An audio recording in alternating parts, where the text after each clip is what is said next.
Welcome back to the Great Park. It's Sunday Night Baseball here in Irvine. I'm Andrew Elvis, joined alongside Dylan Luden for more OC Riptide Baseball. Dylan, the Riptide coming today with a 4-game winning streak. What's going to be the key to the victory tonight against the Foresters?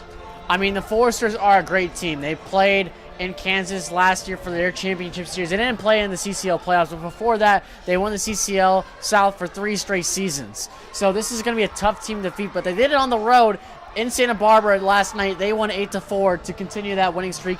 And what's been key for Riptide during this winning streak? Well, it's been their offense. And every single win they've had during this 4-game winning streak, they've at least scored 8 runs. 3 games, they scored 8 runs, and 1 game they scored 16, and a cool offensive outburst in Compton. So look for the offense to post some big numbers tonight if they want to get another victory. And I mean, the Riptide on a 4-game winning streak, they've beaten some good teams like the Conejo Oaks, they've beaten the Sunrays, and most importantly, they beat the Foresters last night 8-4 on the road. And Dylan, I know Santa Barbara, not an easy place to play. How do they get it done?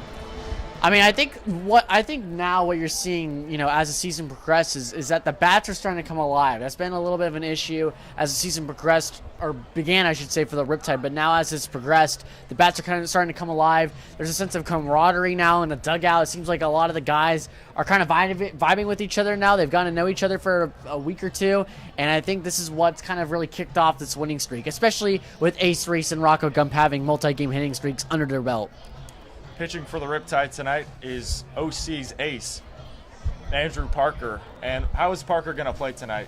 I mean, he likes to work quick, and he has that kind of low 90s, high 80s fastball, and he really loves to command the zone. If he can command the zone early on, throw strikes, it's going to be an efficient night for him. I mean, he pitched earlier in the week, only 3 innings. It was kind of like an opening start. They just wanted to have him set the tone early on for the Riptide, and that's what he's been doing for that now in this winning streak. But Andrew Parker, he's had some really big strikeout performances so far this past season, and if he's able to command the zone like he has all season, look out. First pitch at 7 o'clock. We hope to see you then, and we will take a break, be back in a moment for the national anthem. Stay with us.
At this time, we ask that you please rise and remove your caps as we honor America with the playing of our national anthem.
Welcome to the Orange County Great Park here in sunny Southern California, here in Irvine. It's OC Riptide Sunday Night Baseball here on the Orange County Riptide YouTube channel. Andrew Elvis alongside Dylan Luden. We welcome you into the Wild Rivers press box. What a way to start the game, Dylan. You got the guitar solo doing the national anthem. How sweet is that? I mean, that was the most spectacular thing I've seen here at the Orange County Great Park, and I've been here countless times, Andrew. I'm sure you have as well. I mean, not living about 15 minutes away from here, we both do. But man, I'm fired up for some Riptide baseball after that. What a legendary guitar solo that was for the national anthem. All right, Riptide fans, it's time. You know, it's not often that you get a national anthem singer, but a national anthem guitarist. Pretty cool stuff here at the OC Riptide Great Park. The Riptide and the Foresters are battling for the second consecutive night. Last night, the Riptide took down the Santa Barbara Foresters 8-4 on the road. It was a team effort, 7 total Riptide hits, a 3-hit day for Patrick Hackworth, 2 hits for Rocco Gump, and this bullpen once again was really strong for the Riptide. Riptide and the Foresters, the third and second place teams in the CCL South. Santa Barbara ahead of the Riptide by a half a game. Meanwhile, the Riptide 1/2 game behind the Foresters in third place. Riptide so far on a 4-game winning streak. They started out 3-5, but really since a week and more, they really have turned a corner, Dylan. I mean, yeah, we talked about in the pregame show. It's definitely been that offense that's really been the catalyst for this kind of turnaround. And honestly, it could also be Patrick Hackworth. I mean, he came from UC San Diego. He's only played in the last 4 games, and of course, the Riptide have won all 4 of those games because UC San Diego's in the quarter system. So he wasn't here at the beginning of the year. He was still in school. But since he's been inserted in that lineup as a left-handed bat, not a lot of lefties in that Riptide lineup, it's helped kind of balance things out and really give the Riptide lineup more depth, and that's why they have been kind of so unstoppable as of late. Here's the starting lineup for the Santa Barbara Foresters. Hitting first, Dylan Maxey. Batting second, Jonah Sebring, who's gotten a hit in all of his games as a Forester. In the 3 spot, Nolan Souza. Hitting fourth, Jack Holman. Batting fifth, TJ Pompey. As the DH, Nick Sanders. Hitting sixth. Batting seventh, Addison Klepsch. Hitting eighth, Drew Marco. And rounding out the Santa Barbara lineup is Jackson Freeman, a local kid. Went to Tesoro, going to be hitting ninth for the Santa Barbara Foresters. Foresters are going to be facing off against OC's ace, Andrew Parker, who has been special to say the least for the Riptide to start. First pitch, swing and a miss from Dylan Maxey. We're underway, 7:09 Pacific time, first pitch.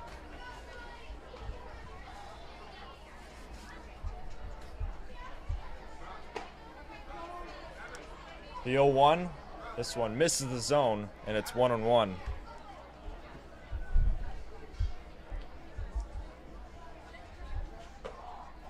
One and one, make it 1-2. He lines up the zone there, and Maxey's behind.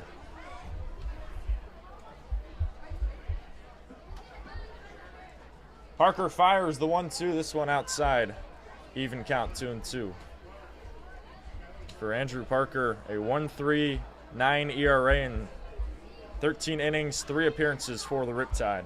He started all 3 games in the orange and blue. Bouncing ball right side, that gets through for a base hit. And the Foresters lead off the game with a single. Yeah, just good piece of hitting there by Dylan Maxey, taking that fastball away and going with it, hitting it well too, into the ground to right field.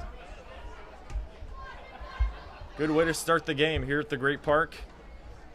Now it'll bring up Jonah Sebring to the plate.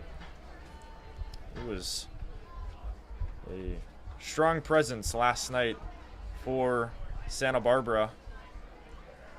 Got a few base hits, 2 for 4 with a walk and a strikeout. He was the 2 of the 7 Santa Barbara hits last night against the Riptide.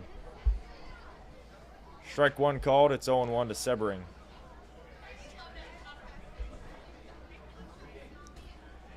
Sebring as well is on a 6-game hitting streak. He's gotten hits in every single game.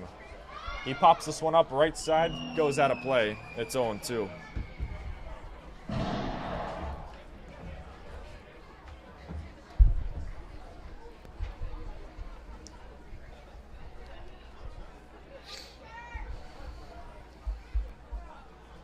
Parker looks over at first to Maxey. Looks home and fires home. This one's fouled off right side. Dylan, the Santa Barbara team, it's a fairly young roster. There's a lot of Division I players, but they're all pretty much underclassmen. Yes, they are, and a lot of them played during the regular season for their respective colleges, and most of them fared really well. So they're looking to carry kind of this momentum into the CCL season, and for some of those guys that maybe didn't get playing time, they're looking to kind of build upon that. The 0-2, this one's high and outside, 1-2. And I think with that also, you know, Division I players, you see a lot of different players, Oklahoma, Texas, all those guys have potential. Throw over to first, checking in over at Maxey, and he's short. And you know what I've noticed, you know, so far in some of these teams around the CCL is that usually if you look at the rosters year by year, there'll be some sort of player from a top D1 school on the team. I was very close on that back pick there, but yeah, you know, there's some sort of connection going on. You know, Santa Barbara has a nice little Texas connection going between, you know, Texas Austin, TCU, Texas Tech. Riptide have a good connection with Tennessee as well. Parker fires 0-2, and Sebring lifts this one in the air into right. That one's off the glove of Brown. Rounding second and heading towards third is Dylan Maxey. Sebring's at second, and the Santa Barbara Foresters have runners at second and third with no outs. Yeah, I wonder what happened there with Jake Brown. He was running at full speed trying to make the catch, and it looked like it just hit his glove and maybe went in and out of his glove. I'm not sure. I think maybe the sun could also be playing a factor as well. It's coming right into the eyes of Jake Brown in right field. A defense for the Riptide, presented by Northwood Pizza in the outfield. Ace Reese at left, Michael Diaz in center, Jake Brown in right. In the infield, it's Gump at the hot corner, Hackworth playing short, Johnson playing second, Hammond at first, new addition for the Riptide, and Wilkinson doing the catching for OC. First pitch is a strike to Nolan Souza.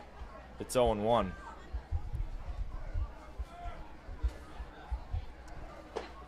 Souza stares at a ball that was a little bit high there, and it's 1-1.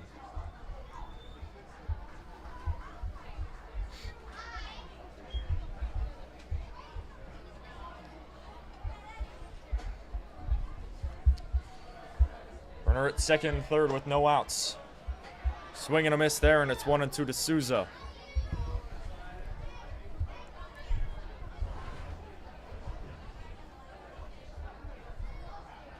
This is a huge opportunity for the Santa Barbara Foresters in their road reds. Red uniform with gray pants. The 1-2 pitch home, fouled off. Souza stays alive. Riptide wearing their home whites with orange lettering with orange numbers and the white caps on top.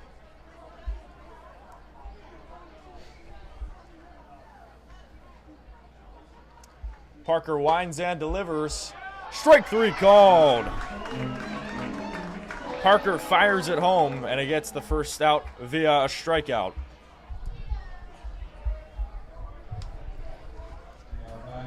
I mean, that's just what Andrew Parker has done all season long. He's been able to kind of mix up his pitches on some of the Forester hitters and likes to go away there to get up that backwards K.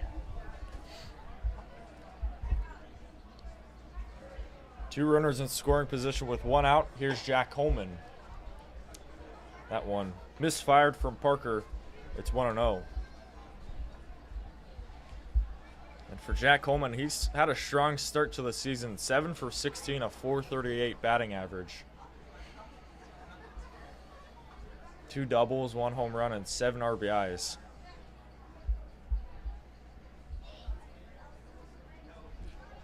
The 1-0 misses low.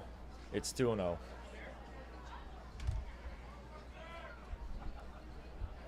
And Holman here is actually second on the team in RBIs behind Jonah Sebring, who's over at second. So this could be dangerous here for Parker. Got to be careful.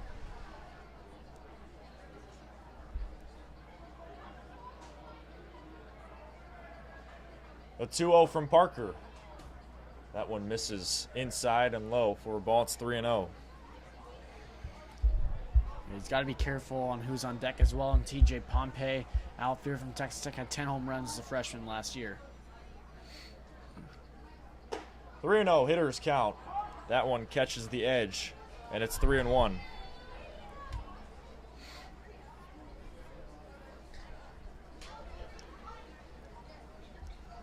Looks like they didn't rule that fly ball from Sebring as an error. So it's 2 hits and a strike call there, 3-2. So he's responsible for both those runners at second and third. Full count, 3 balls and 2 strikes. Parker's fires. This one misses low for ball 4, and the bases are loaded for the Foresters here in the first.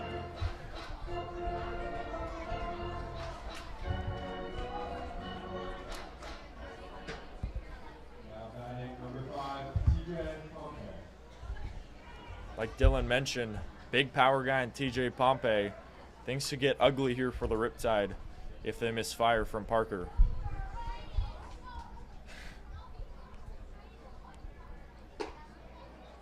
First pitch from Parker is high. It's 1-0.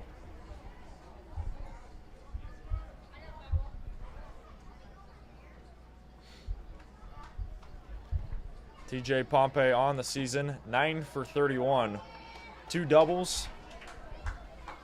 There's 4 walks. 13 strikeouts as well. That leads the team. So he is a hit or miss player.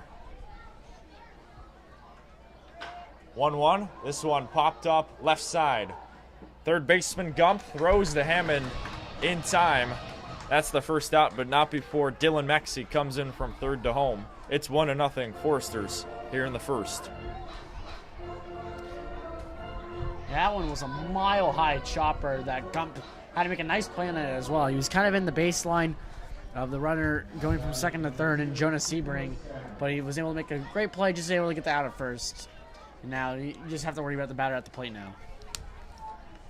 This isn't an easy out either. Nick Sanders hitting .421 in 8 games for the Foresters. Sanders pops it up right side. Should be an easy play for Brown, and it is. So the Foresters threatened early. They had runners on second and third with no outs. They only get one run thanks to the RBI ground out from TJ Pompey. We'll take a break and head to the home half with the Riptide due up. It's 1-0 Foresters. Be back in a moment.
Welcome back to the Great Park. Riptide are trailing the Foresters here in the first. Here's the starting lineup for OC, presented by Northwood Pizza. Hitting first, it's Michael Diaz in the leadoff spot. Batting second, Patrick Hackworth. In the 3 spot is Jake Brown. Hitting in the cleanup spot, Brendan Wilkinson, as a ball's called on Diaz, 1-0. Rocco Gump in the 5 spot. Luke Johnson batting 6th. Jack Hammond hitting 7th, and Matthew Thomas batting 9th in the DH spot. Looks like I missed Ace Reese. He's hitting cleanup. 1-1 after a foul off from Diaz. That one misses high and outside. It's 2-1. The pitcher for the Foresters is Frank Camarillo, who's making his Foresters debut here on the road.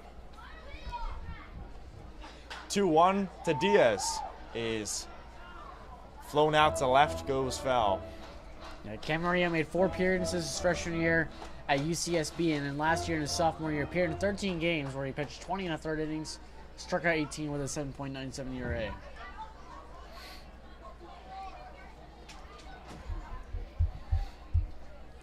The 2-2 is outside and away, and it's a full count, 3-2. Michael Diaz hitting .238 entering today's game. He's gotten hits 2 games ago. That one nearly would have been trouble for the Foresters, instead goes foul. He's gotten hits in 2 of the 5 games he's played. He's got on base a good amount too. but just trying to find that consistency.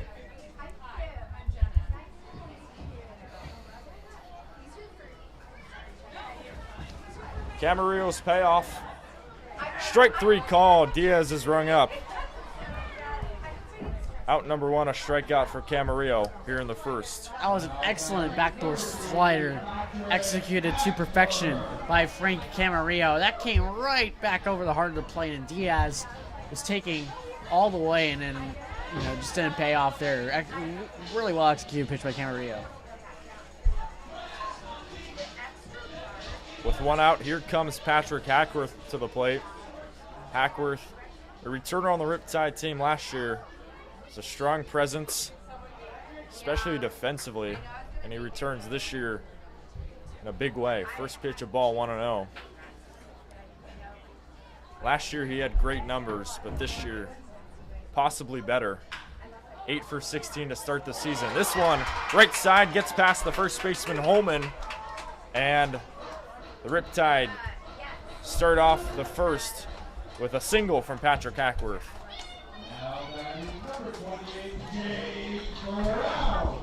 Yeah, Holman tried feeling that kind of, on his backhand.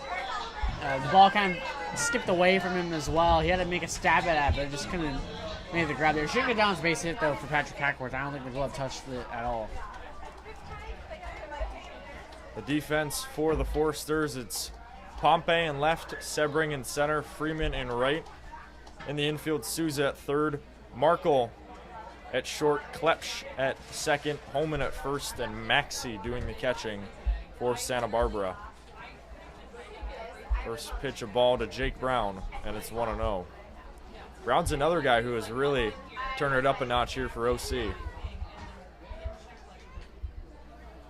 Gotten hits in the past 2 games.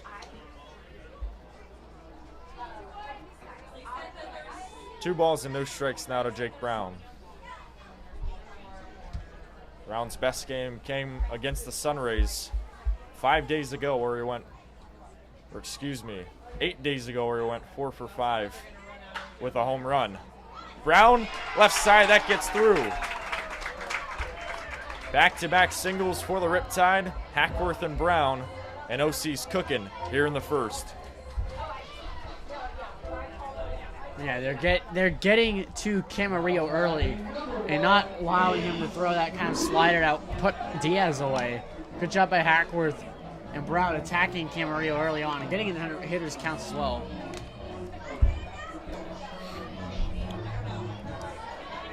On the Riptide's winning streak, they've had plenty of base runners. They're already threatening here early in the first. As a Riptide fan, you gotta feel encouraged to see this after being down 1-0. First pitch of ball to Ace Reese, who has been one of the best, if not the best, hitters for the Riptide this year. Well, you're not just Riptide, too. The CCL, I mean, he's third place in batting average in the CCL and tied for third in RBIs. 1-0, swing and a miss.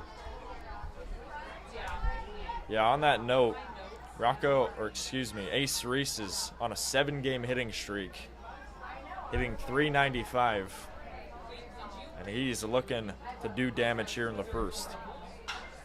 Reese, left side, that gets through for a base hit. Rounding third, heading towards home is Patrick Hackworth. Gonna be a close play. The throw's off, and the Riptide strike back. It's 1-1 here in the first. Well, that's one way to increase your hitting streak if you're Ace Reese. Increases it to, I believe, 8 games now, Andrew, if you want to double check me on that. But just excellent piece of hitting opposite way. And Hackworth, he almost got beamed by that throw in the outfield from TJ Pompey. It was pretty close, but he wasn't gonna get tagged out. It was whether or not the ball was gonna hit him on the way home. Good send by Connor Spencer as well at third base. So that's now an 8-game hitting streak for Ace Reese, who continues to terrorize CCL pitching. Here's Brennan Wilkinson, who looks at a first pitch ball outside.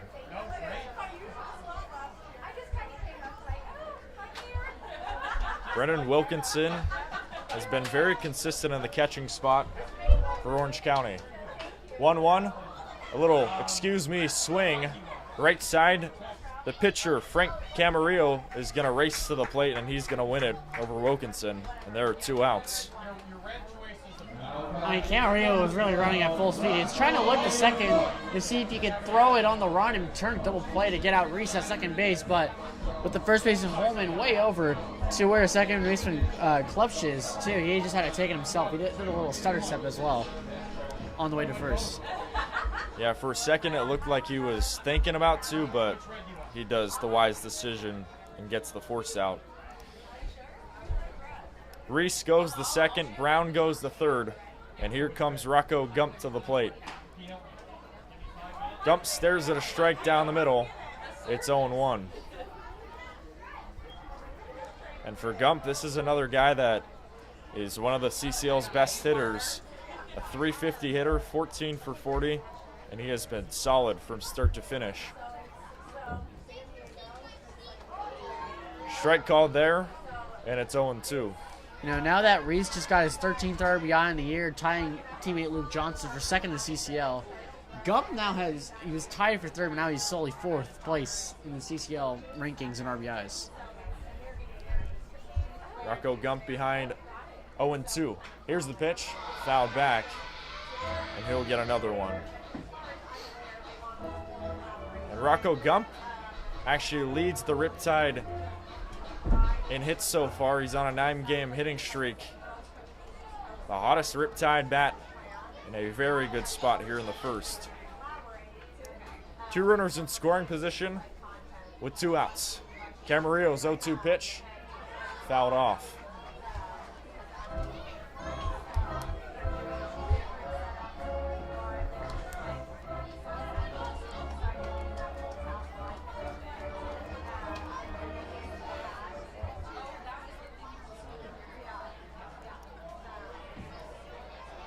Rocco Gump trying to give the Riptide some life. He fouls it back behind home, and he gets another one. And that was just an emergency hack there, too. That fastball came across the zone kind of horizontally as well, and it just kind of broke it on Gump's hands, and it looked pretty good until it just started breaking more and more inside, and Gump was just able to just get a piece of that one. Reset second, Brown at third. No balls, 2 strikes, and 2 outs. Here's the pitch. That one just misses the zone for a ball. It's 1-2. Gump is great in RBI situations. 12 RBIs, which is now 3rd on the team after Reese's RBI. The 1-2, another foul off. Dylan, if you're Camarillo here, how are you trying to retire Gump? I mean, it's hard to retire Gump right now. It seems like he's timing up everything pretty well, but I think, you know, you just got to stick with that fastball. Gump got jammed on it 2 pitches ago, and we'll see if he goes with that one again. And another foul off. I mean, like I was mentioning, it's hard to put away Gump right now. I mean, it seems like he's getting a piece of the fastball, he's getting a piece of the breaking pitch. It's, you know, you just got to mix and match with your pitches. At least just try to get something to put him away. I mean, you're 1-2, maybe you can throw something kind of further in the dirt.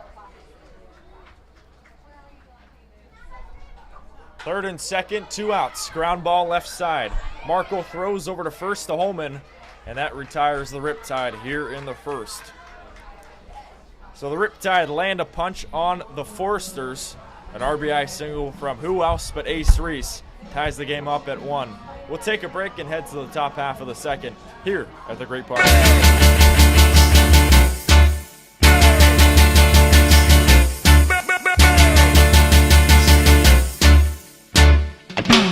No, no,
The Riptide and the Foresters tied at 1.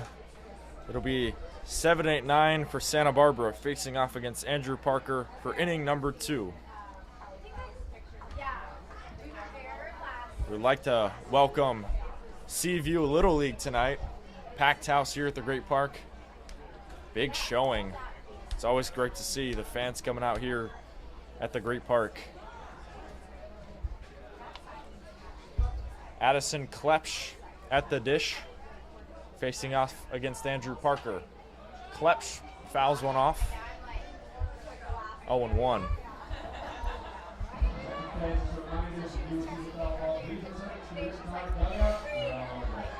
I mean, this isn't something you really see for the Santa Barbara Foresters. Addison Klepsch just graduated high school about a month ago from San Diego, California, not too far, about an hour south.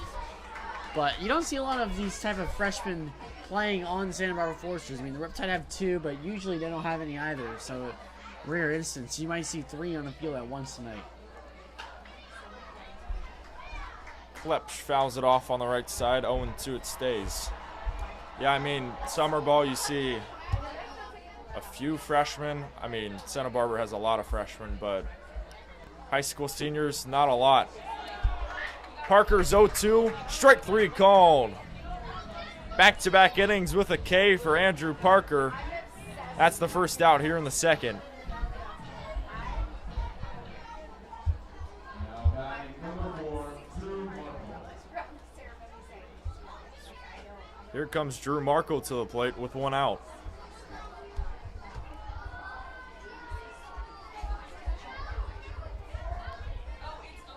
Drew Markle making his 9th start for the Santa Barbara Foresters.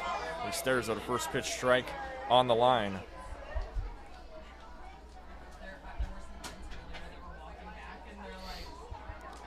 Markle hitting 161. He's been hitless in his past 2 games. That one missed for a ball. It's 1-1.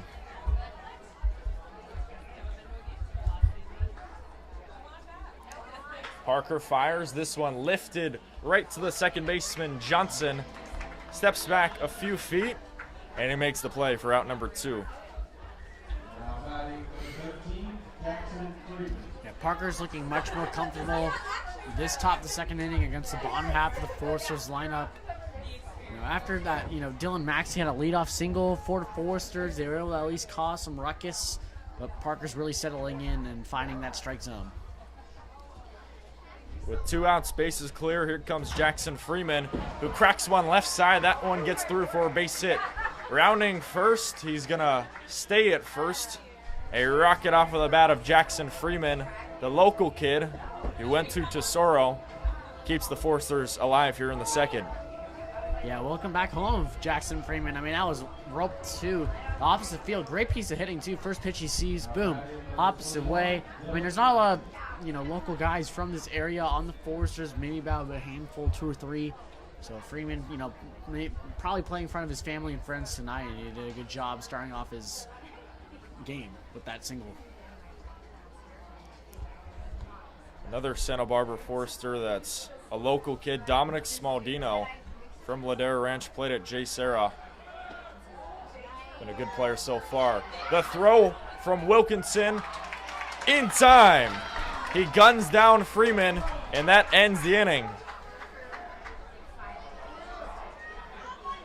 You need strong catchers here in the CCL, and Brennan Wilkinson absolutely is that. We'll take a break and head to the home half here in the second. It's 1-1, Riptide and the Foresters.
We welcome you back to the Great Park for more Orange County Riptide baseball.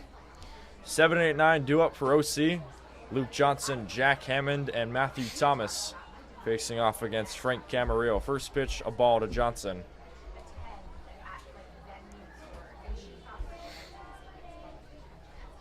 One 0, make it 1-1. Camarillo floats in a strike.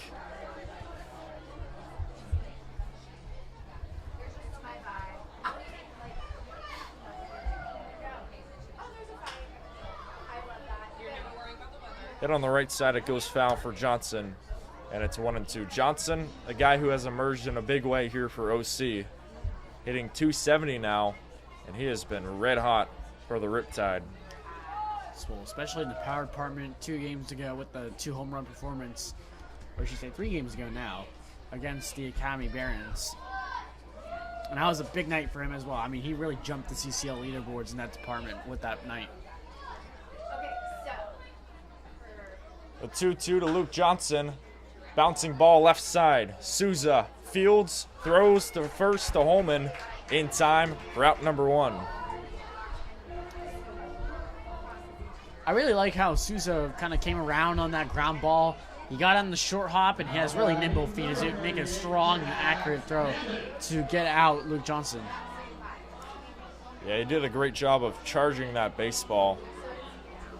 Made a good throw there to retire the speedy Luke Johnson, who even on those ground balls, he still goes 100%. Here's Jack Hammond making his OC Riptide debut. Hammond played college ball for Long Beach State, played a few years out at Kansas too. So kind of a local kid.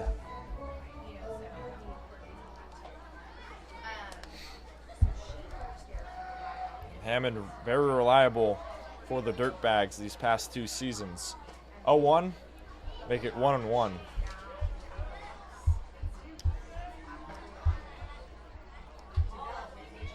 And if you watched these Riptide games last year and his name sounds familiar, it's because he played for Arroyo Seco, the Saints, last season, and he was an all-star. He hit .288 in 15 games for the Saints. Strike called, 1-2, a foul off, and Hammond will survive. I mean, Dylan, the fact that OC added a former All-Star in Hammond and he's hitting 8th, I mean, that just speaks dividends to how strong this Riptide lineup truly can be. Hammond flares it left side, and he beats out the throw. Now look at the wheels that first baseman has, but I mean, that was a tough play on the shortstop Drew Markle, and I think he executed it as well as he could have, honestly. He had to kind of make a little jab at that ball, extremely high chopper, and a strong and accurate throw. But Hammond's too quick, and he's able to get on for a single.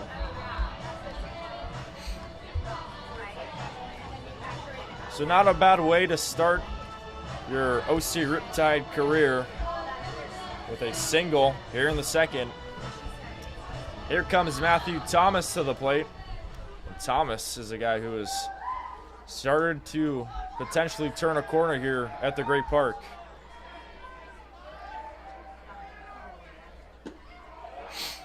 Throw over at first.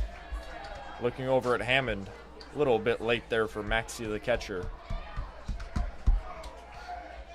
Matthew Thomas in his last game went 2 for 2 versus the Oaks. His best night as a Riptide hitter.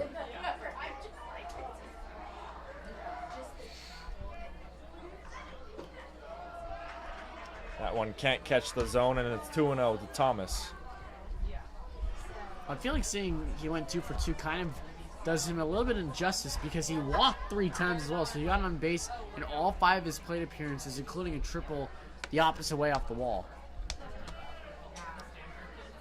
2-0. Big cut, big miss on Thomas, and it's 2-1. He also hit a huge triple, and when I say huge, that one was crushed out to left. Yeah, just a couple more, maybe like 1 or 2 more feet higher, and that would have been out.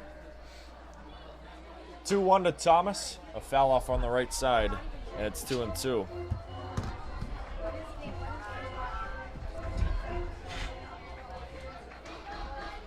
It's been about 2 weeks and a few days since the Riptide's first game, and now we're really starting to see these hitters get into a groove.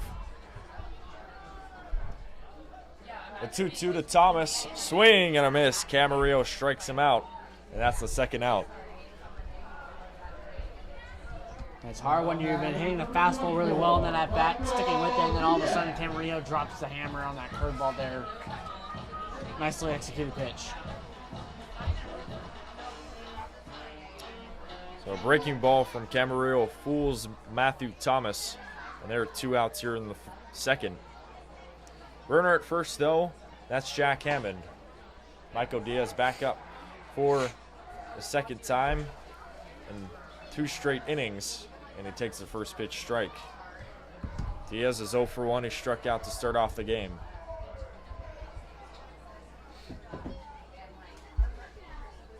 And this one hits him. Frank Camarillo hits Michael Diaz's right leg, and that'll be a free base over at first.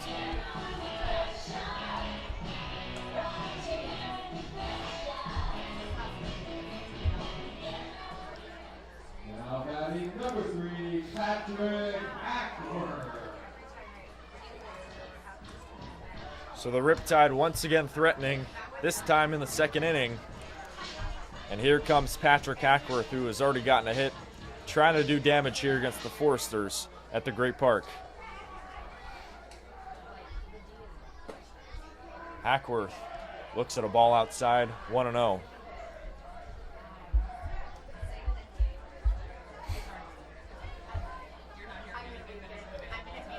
Ackworth entered on a 4-game hitting streak, extends it to 5 after the first hit of the day for the Riptide. Back-to-back. 9 for 17.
Apologies for the technical difficulties. We had a bit of an issue with our setup, but we're back now. Jake Brown had a hit by pitch, able to bring in a run, being Jake Hammond. The Riptide still threatening. Ace Reese takes the ball, and it's 3-1. Ace Reese started off the day red hot with an RBI single, scoring run number 1 in inning number 1. He's got a huge RBI chance here, 3-1. That one nicks the corner from Frank Camarillo, and it's 3-2. Huge pitch upcoming here, Dylan. 3 balls, 2 strikes, bases loaded, and 2 outs. I mean, they've been able to rally with 2 outs, and they gotten 2 consecutive guys on and an RBI as well.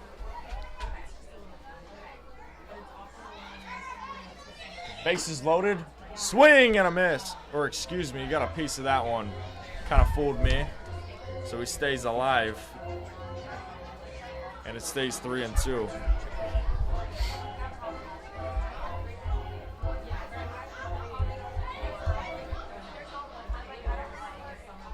So another 3 balls, 2 strikes pitch upcoming here from Frank Camarillo. Payoff. This one hit in the air out to left. Pompey is there, doesn't have to move much, and he gets it for the final out here in the second. This is another good inning for the Riptide. They bring in a run thanks to a hit by pitch from Jake Brown, scoring in Hammond. We'll take a break and head to the top half of the 3rd inning, with the score being 2-1 Riptide on top of the Foresters.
We're back here at the Great Park for inning number 3 between the Santa Barbara Foresters and the OC Riptide. Andrew Ellis alongside Dylan Luden with our producer Jeff Wolfson making all the magic happen behind the scenes.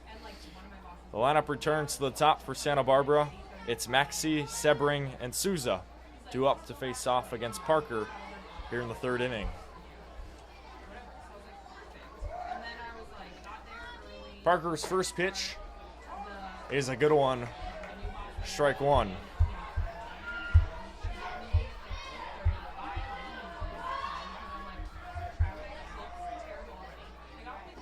Parker quickly fires, and he just misses on the right side. It's 1-1. Parker so far, pretty solid number in terms of pitch count. He's at 36. A rocket on the ground on the right side to Johnson. The throw to Hammond on the money, and that's out number 1.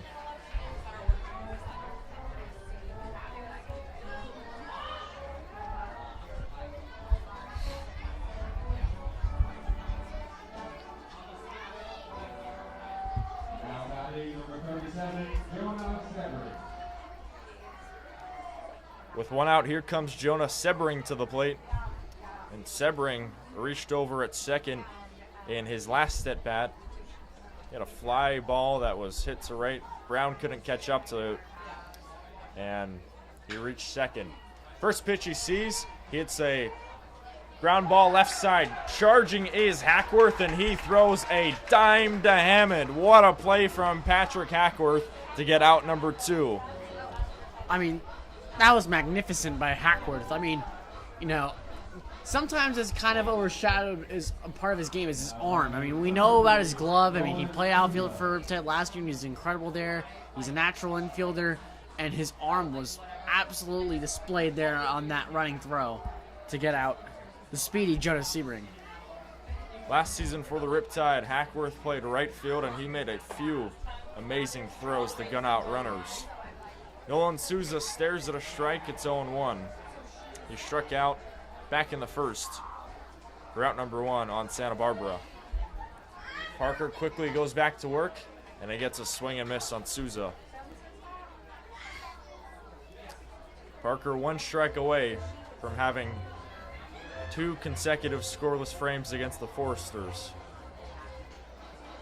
Looks like the home umpire giving him a baseball. Fresh one to face off against Souza.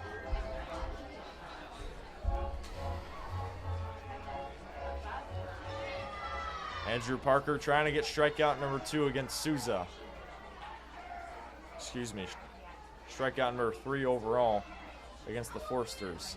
The 0-2, swing and a miss in the dirt. Wilkinson throws the first in time, and that does it for the 3rd out.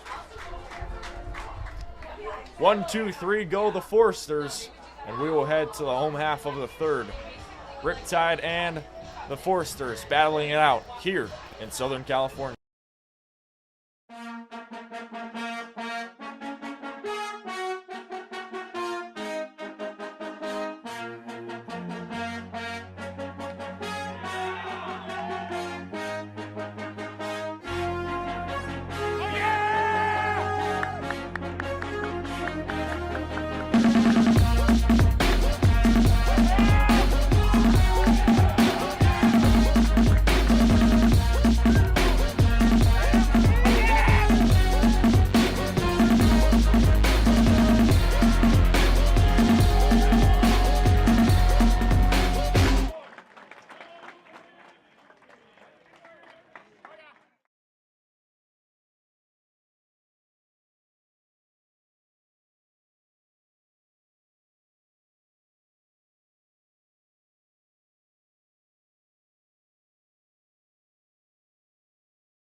We're here in the bottom half of the 3rd inning with the Riptide leading 2-1.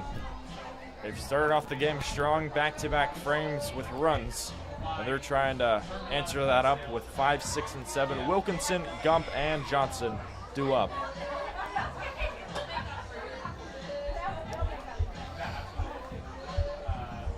Frank Camarillo, meanwhile, is trying to have an efficient inning against the Riptide.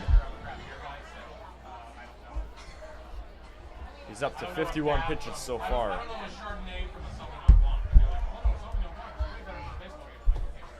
Swing and a miss on Wilkinson, and it's 0-1. Wilkinson grounded out to the pitcher, Frank Camarillo, back in the first. It was productive out as he advanced both runners into scoring position. Excuse me, this is a new pitcher, Zachary Brown. So Camarillo's night is done, and Zach Brown is going to do action here against the Riptide. Yeah, he's another local guy as well in the Orange County area. He's from North County that went to Villa Park High School and played for Ohio State last season, but it's in the portal after the Ohio State head coach left. Browns 1-2. That one misses the corner, and it's 2-2.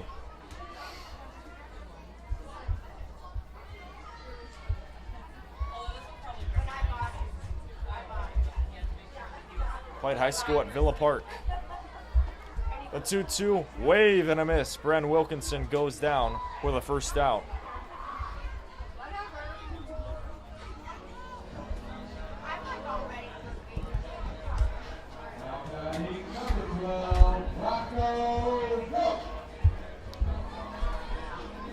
So Wilkinson strikes out to start off the first.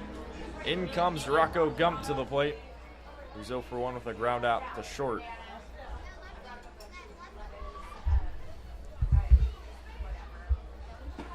Brown fires home, and he throws a strike to Rocco Gump.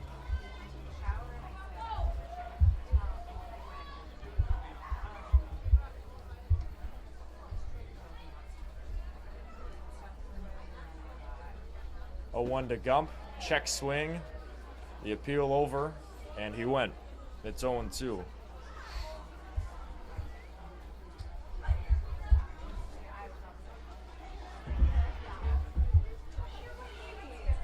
Gump on a 9-game hitting streak, trying to continue that into today's contest. That pitch from Brown, belt tie, but outside, it's 1-2.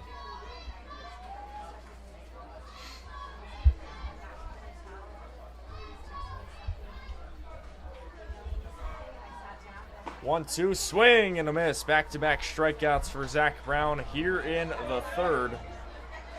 And there are 2 outs quickly at the Great Park.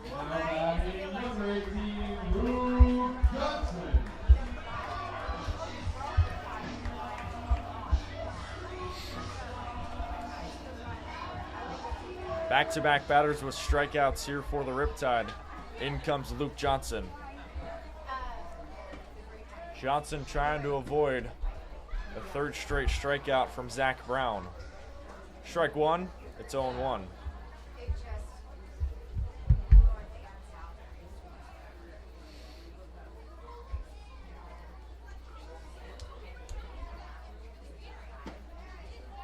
Johnson looks at a ball outside, 1-1. Johnson is 0 for 1. He grounded out over at third, back in the second. Riptide so far have 4 hits through 2 2/3 innings. They've done a great job of supplying runners aboard. Foul off, and it's 1-2. Luke Johnson, local product, played high school ball at Santa Margarita. The 1-2, swing and a miss. Strikeout number 3 now for Zach Brown, who strikes out the side here in the third. Not too bad for Zach Brown from Villa Park, able to mow down this Riptide order in the middle. We'll head to the top half of the fourth with the same score as we entered the inning. It's 2-1 Riptide leading the Foresters.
Welcome back to the Great Park with a score of 2-1. Riptide leading the Foresters here in the 4th inning. It's 4, 5, and 6 middle portion of this Foresters lineup. Holman, Pompey, and Sanders. Andrew Parker out for inning number 4. He retired 3 straight Foresters batters back in the 3rd. Looking to replicate that here at home. First pitch, an ace down the plate, and it's 0-1. Holman reached on back in the 1st with a walk. 0-1. This one sails a little low for a ball. It's 1-1.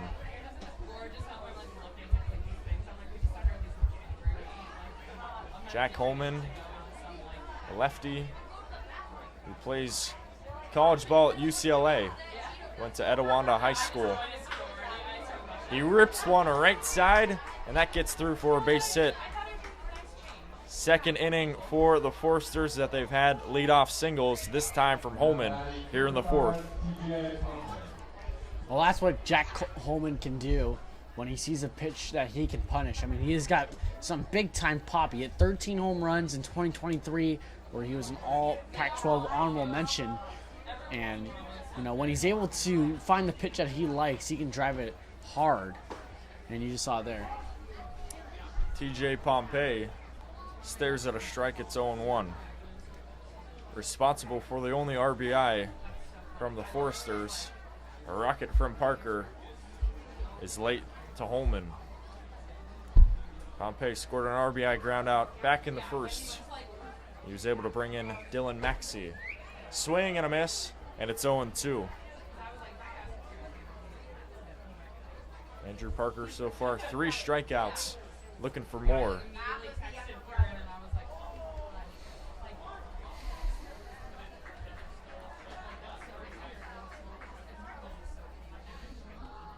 Parker delivers, and this one sails high for a ball. It's 1-2.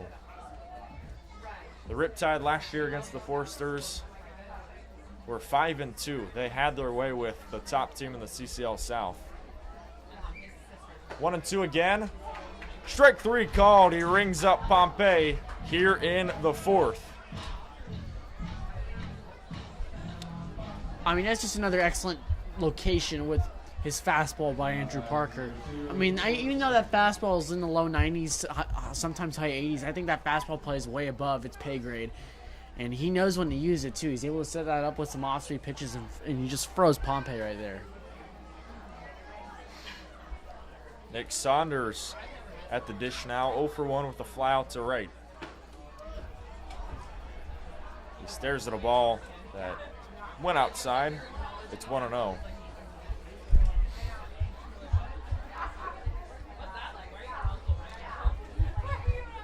Not every day you're going to see a perfect game and will be high school home run derby participant. He's one of the best power hitters in the country as a high schooler just a few years ago.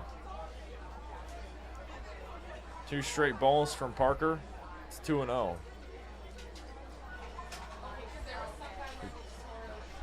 He goes to college at UT Austin. He's from Waco, Texas. Waco, the home of the Baylor Bears. So he's kind of been all over Texas. 2-0 pitch from Parker. Lands in the zone for a strike. It's 2-1. Yeah, I wonder what some of his friends said when he announced his commitment to Texas. When he's from Waco, but I'm sure his friends understand. Baylor's baseball program isn't as strong as Texas's. In all honesty. 3 balls and 1 strike now to Nick Saunders. He only played in 9 games for the Longhorns this year. Got 1 hit. That was an RBI. But he's got a ton of potential. 3-1. Make it 3-2 after Sanders waves and misses. It looks like Saunders got Wilkinson on his backswing as well. He took a big cut at the fastball, and he's just making sure that Wilkinson's okay. Definitely did not mean it. Wilkinson's shaking it off. Trainer Malia Holmes is going to come out there and check on him, but Wilkinson, I think, is just going to kind of shoo her and head coach Connor Spencer away. I'm not sure. What do you think that got him, Andrew? I couldn't really see it, but it looked like it might have gone his head, his upper kind of body area. He's able to shake it off. Saunders making sure he's okay too, giving him a little fist bump. Nice to see.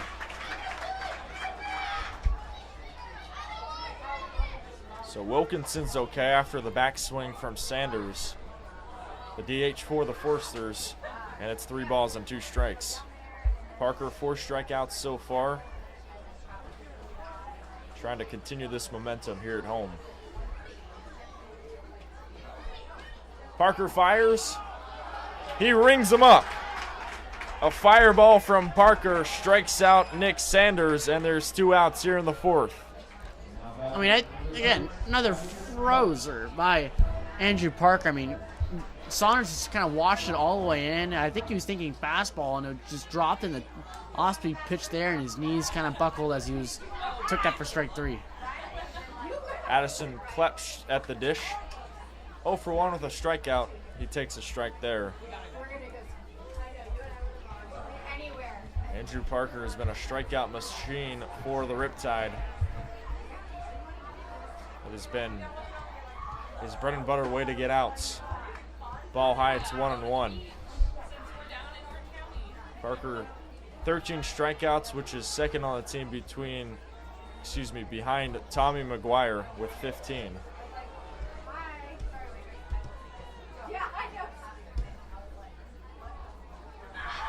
One on one. Make it 2-1.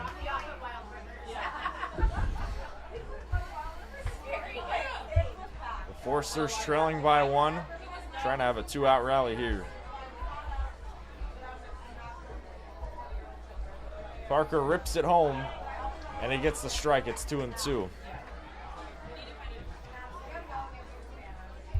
2 balls, 2 strikes, 2 outs, runner at first.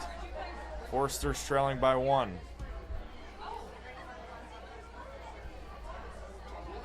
Two and 2. This one gets away from Wilkinson. That'll be a pass ball, base for Holman. And the Forsters have a runner at second with 2 outs. You know, also, by the way, I know his full count pitch on Klepsch. See what he can do here. Right now, he's projected to go in the middle rounds of the upcoming 2024 MLB draft straight out of high school. Be interesting to see if maybe a team can offer him enough money to sign him away from his commitment to Auburn. A lot of potential for the Auburn commit. Holman at second, the 3-2, a foul off.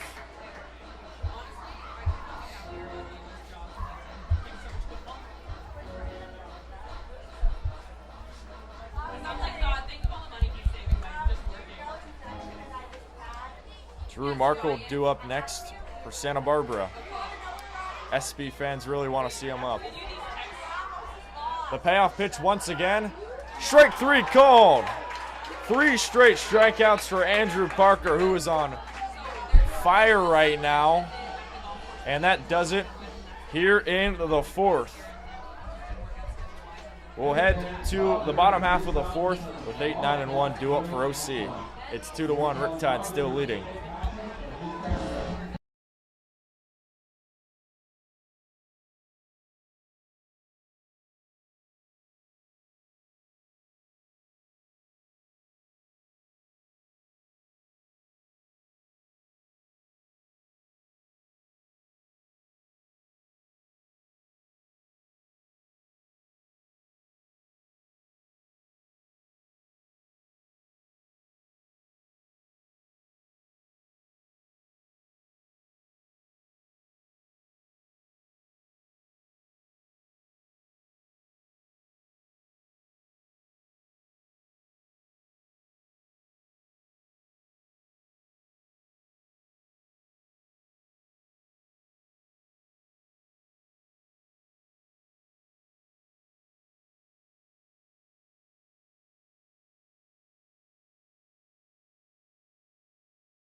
One.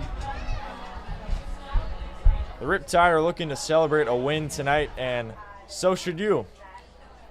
Head over to excusetocelebrate.com, where the goal is to produce fun and unique designs tailored to your vision. Riptide up 2-1. And for OC, it'll be 8-9-1 Hammond, Thomas, and Diaz against Zach Brown for inning number 2. Brown was a flamethrower back in the 4th. He got all 3 of his outs through strikeouts, striking out the side for the Riptide. He's behind 2-0 to Hammond here. Excuse me, swing there. Goes for a strike, and it's 2-1. Hammond making his OC debut. Already 1 for 1 with a single back in the 2nd.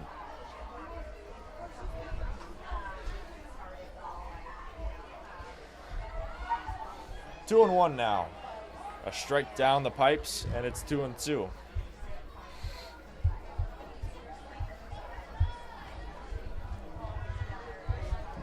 Riptide shutout for the first time tonight, back in the 3rd inning.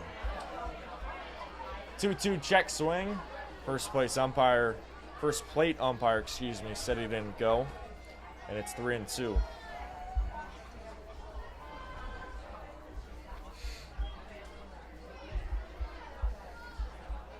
Full count here on Jack Hammond. Here's the pitch. He whacks this out to right. That bounces in for a base hit. Rounding first, heading towards second, and Hammond is going to coast over to second easily with a leadoff double here in the 4th. Not bad for your debut, Jake Hammond. He's 2 for 2. Andrew, I don't know if you've ever seen it at the Orange County Great Park, because, the facilities here are incredible. But a ball kind of sneaking in under the fence and going out of play is something that I thought I'd never see at the Great Park, that's for sure. Yeah, that was kind of a weird hit. He hit it into fair territory and then bounced into foul territory. Made life tough for Freeman out and right. Riptide start off the 4th hot. Here comes Matthew Thomas. Thomas looks at a close pitch for a ball. It's 1-0. Matthew Thomas 0 for 1. Struck out back in the 2nd. A freshman from Garden Grove, California, fouls that one off. 1-1. Before that pitch, a little bit of a staring match between Brown and Hammond. Hammond potentially getting into Brown's head here.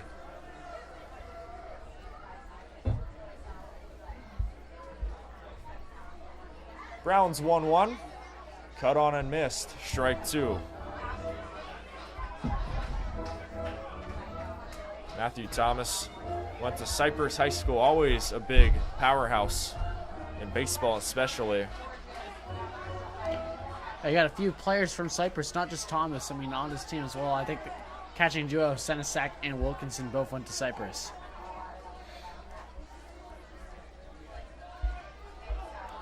Thomas is behind here, 1-2. Brown fires. That one misses upstairs. It's 2-2.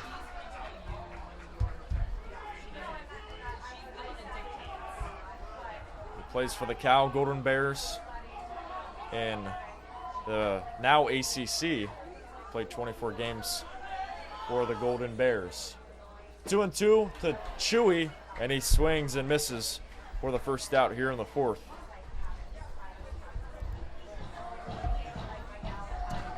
That's a hard matchup when you're, two big righties, one on the mound, one at the plate. And Zach Brown is kind of coming at you almost like a mini Chris Sale as of sorts a little bit. His foot kind of comes across you and then he throws across his body. It's a hard angle to pick up if you're a right-hander because the ball's kind of starting behind you and you have to kind of find it.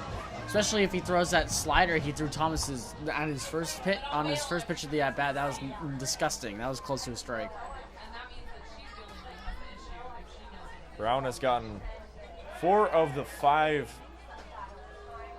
he's gotten all 4 of his outs through strikeouts. A throwback, Brown checking in on Hammond. Those two have been kind of pausing.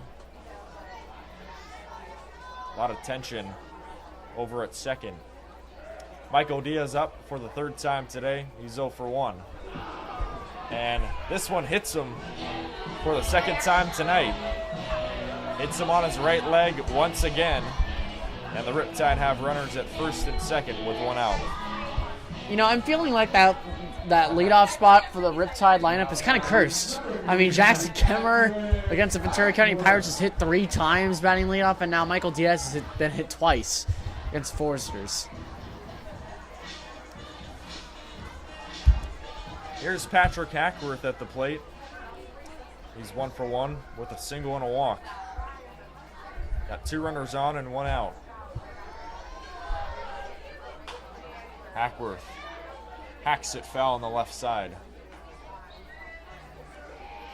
Hackworth has played 5 games for the Riptide so far. He's gotten hits in all 5 of them.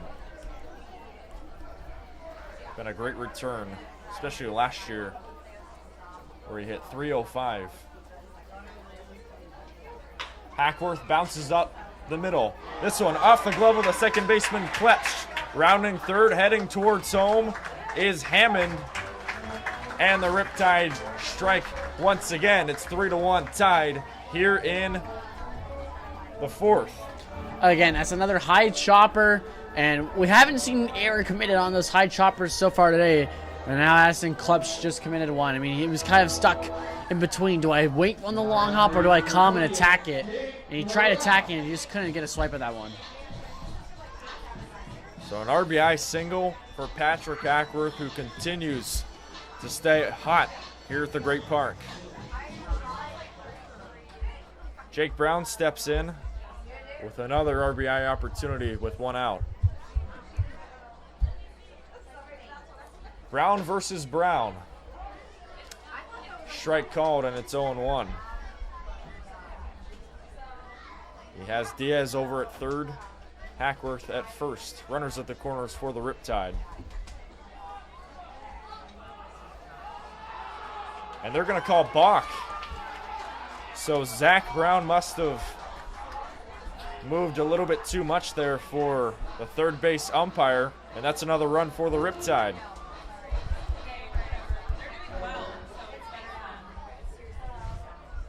So Diaz comes in, Hackworth over at second. The Riptide are up 4-1. I mean, this inning is going sideways quick for the Foresters. I mean, the error by second baseman Klepsch, and then a balk by Brown, and this is kind of 2 free runs scored by the Riptide. Brown looks at a strike, and it's 0-2. Brown is 1 for 1 today, a single and a hit by pitch.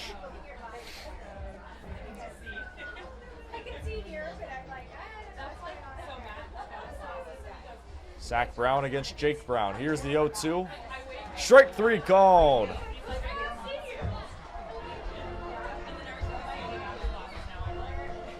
Strikeout number 5 now for Zach Brown. He's gotten all of his outs through strikeouts, and there are 2 outs here in the fourth. It's interesting to see Zach Brown using that strikeout to his advantage. He wasn't a big strikeout pitcher last season at Ohio State. Only 23 strikeouts in 42 2/3 innings. But I mean, with the kind of tool set that he has, he's really showcasing why he could potentially become a strikeout pitcher next year. Ace Reese catches the ball inside, gets past him. That's going to be a free pass over to third. Hackworth goes station to station, and another run is 90 feet away here for the Riptide.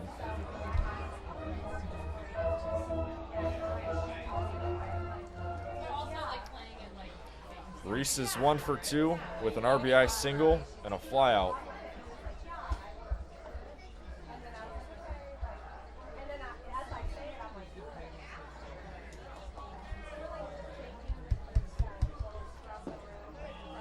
Reese looks at a ball, back-to-back balls from Brown, and it's 2-0. Ace Reese from Canton, Texas, had a stellar freshman season at Houston, where he hit 278. He's apparently in the transfer portal. 3 balls to no strikes now to Reese.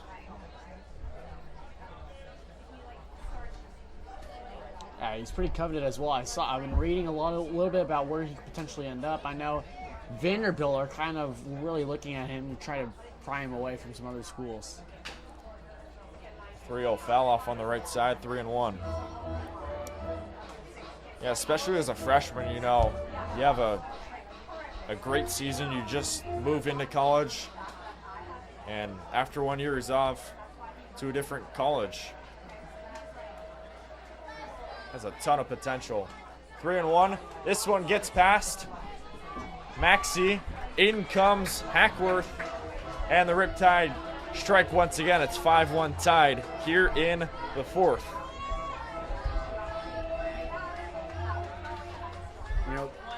You know, Brown's had the strikeout going, but you know it's been a very hot or cold tonight for him. I mean, he's got 5 strikeouts, but he also has kind of a slew of walks and hit by batters as well. Maxey and Brown have a word. Meeting was pretty brief, and it'll bring up another catcher in Brendan Wilkinson to hopefully keep the inning alive here for the Riptide.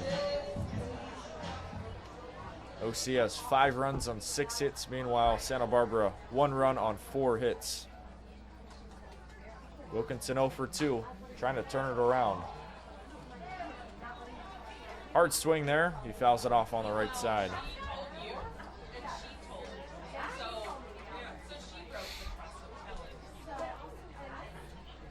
Ace Reese gets aboard once again for the Riptide. He's been an on-base machine all season long. 0-1 to Wilkinson. It goes high. 1-1.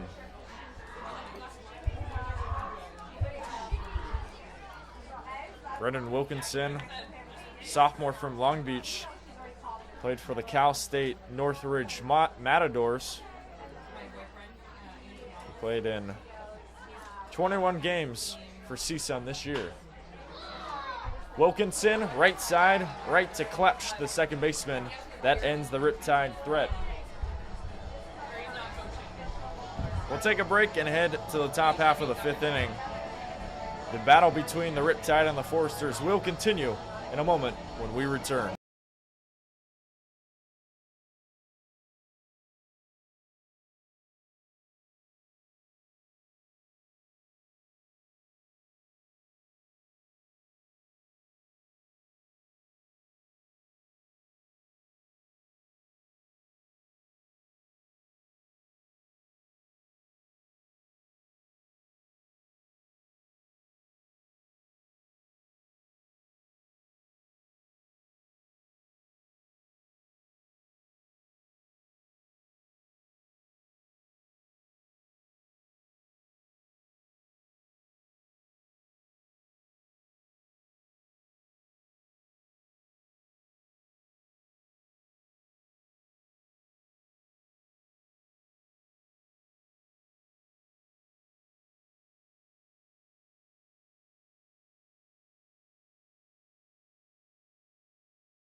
Welcome back to more Orange County Riptide baseball. Andrew Elvis alongside Dylan Luden with our producer Jeff Wilson. Here in the 5th now. Riptide up 4. They put up 3 runs back in the 4th. Andrew Parker still out. He's going to face 8-9-1 Markle, Freeman, and Maxey here in the middle innings. First pitch a strike. It's 0-1. Parker fires home. Markle pops it up right side. The right fielder, Brown, is there, running over to his right to make a nice running catch for the first out.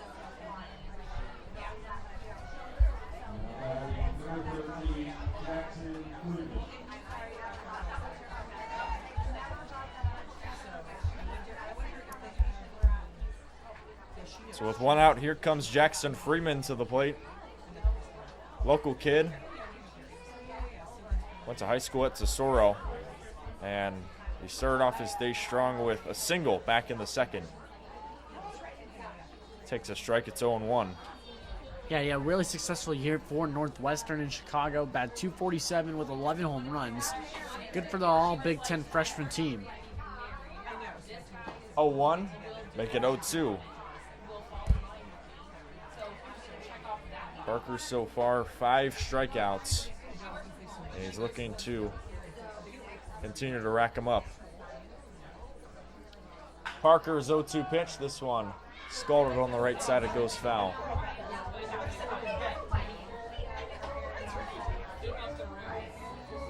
Excuse me. Parker has 6 strikeouts.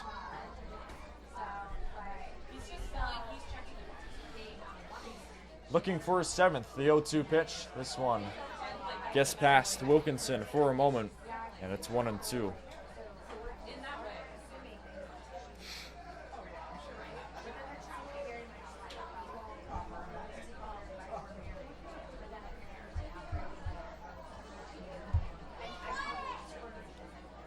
The 1-2 to Parker, almost catches his own, but just misses. It's 2-2. Andrew Parker, another CSUN player, played in 3 games for the Matadors this year. The 2-2, high fastball, swing and a miss. Freeman strikes out, strikeout number 7 for the flamethrower, Andrew Parker. And there are quickly 2 outs here in the 5th.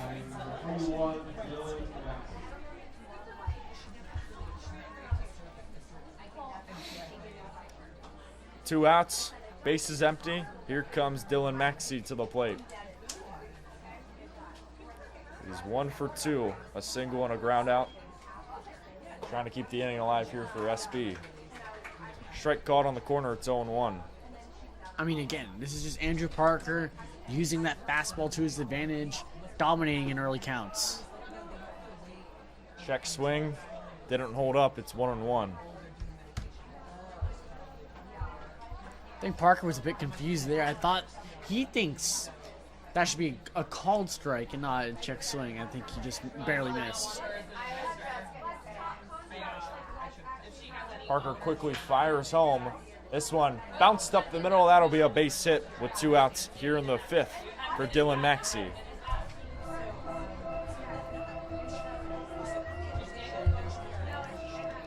Maxey saw a pitch he liked, poked it up the middle, and the Forcers stay alive here in the 5th.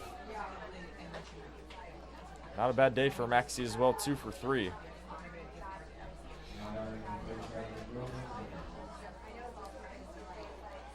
Runner at first with 2 outs. Here's Jonah Sebring. Sebring trying to get a hit. Stares at a strike. It's 0-1.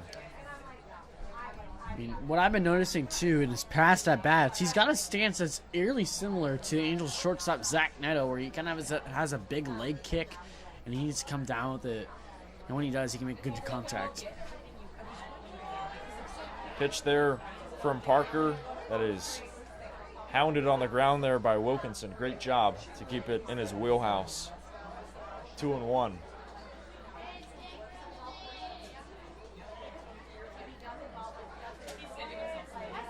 Nolan Souza up next for Santa Barbara. Parker's 1-1 is fouled off, and it's 1-2.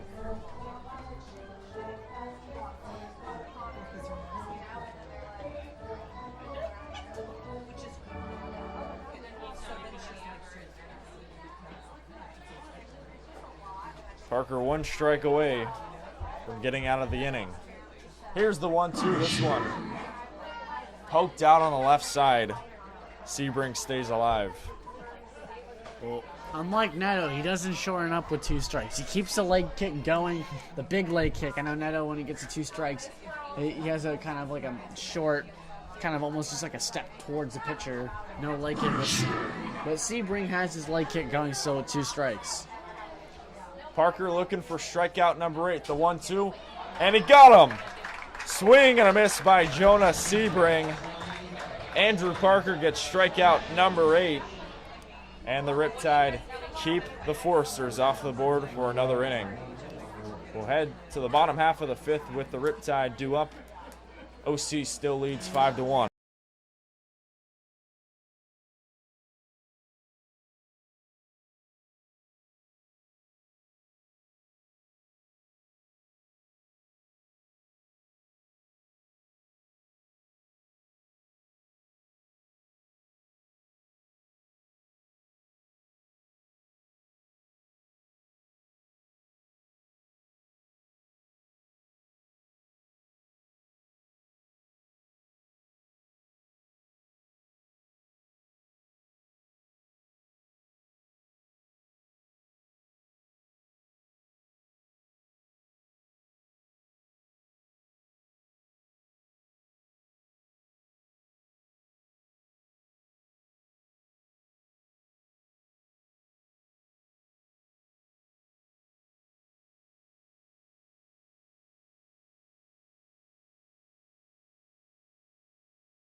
Riptide and the Foresters battling it out here in Orange County. OC leads 5-1. New pitcher in for Santa Barbara, call to the bullpen presented by Ticket Smarter. Zach Brown's day is done. In comes Diego Ramos, the freshman from Oklahoma. Rocco Gump left side, hammers one on the ground. That goes zipping to Pompey. It'll be a long single to start off the 5th. Yeah, he thought about going to 2 there. Fit well the opposite way down the left field line. And he could have tested the arm of the left fielder, TJ Pompey, but decided to play it safe up by 4. So the Riptide starting it off strong here in the 5th. Here comes Luke Johnson to the plate. He's 0 for 2. Johnson stares at a ball outside and away, 1-0. Well, by the way, that hit from Rocker Gump extends his hitting streak to 10 games now. I mean, he's just been a model of consistency for the Riptide at the plate so far this season. 1-0 to Johnson. Bounced over to third. Throw at second. Throw at first. Not in time. It'll be a fielder's choice for Johnson. And there's one out here in the fifth. Now batting number 38, Jack Hammond. So Johnson trades places with Gump. And Jack Hammond will come up, who's 2 for 2 tonight. They're having a nice start to his Riptide season. First game, he already has 2 runs as well.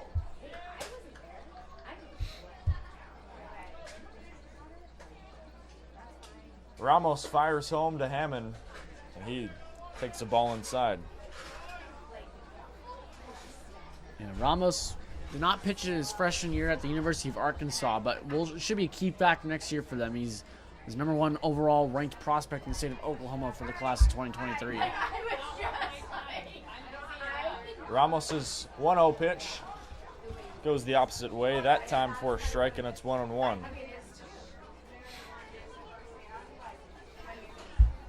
A lot of freshmen on the Santa Barbara roster, like Dylan and I have been mentioning. Ramos, one of the pitchers. It's primarily position players, but Ramos, one of the exceptions. Strike called on the corner, and it's 1-2 to Hammond.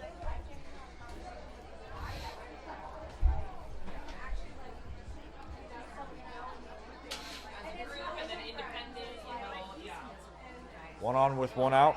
Ramos trying to retire Hammond.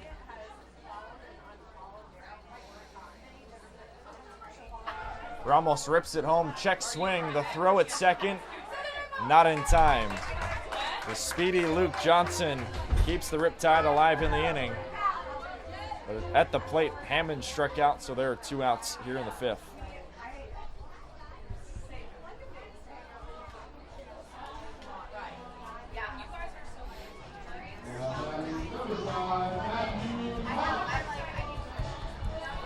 With 2 outs and a runner at second, here comes Matthew Thomas.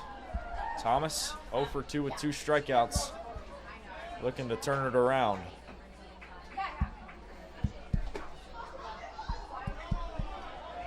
Takes a high strike, it's 0-1.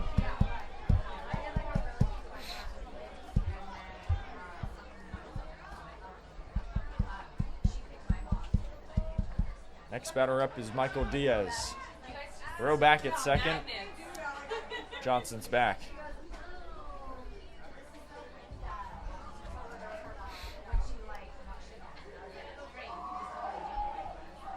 Ramos, the third pitcher here for Santa Barbara. All 3 of them have gotten strikeouts. 0-1. Clips inside, that one misses, it's 1-1.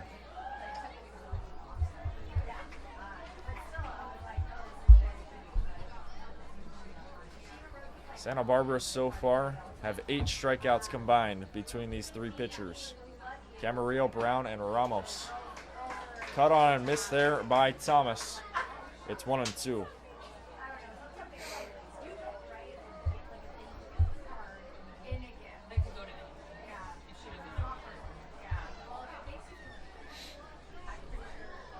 Matthew Thomas trying to avoid an 0 for 3 day at the plate.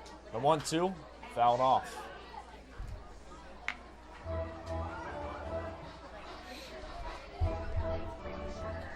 Matthew Thomas in the 9th spot tonight, playing DH. Just trying to get some more production.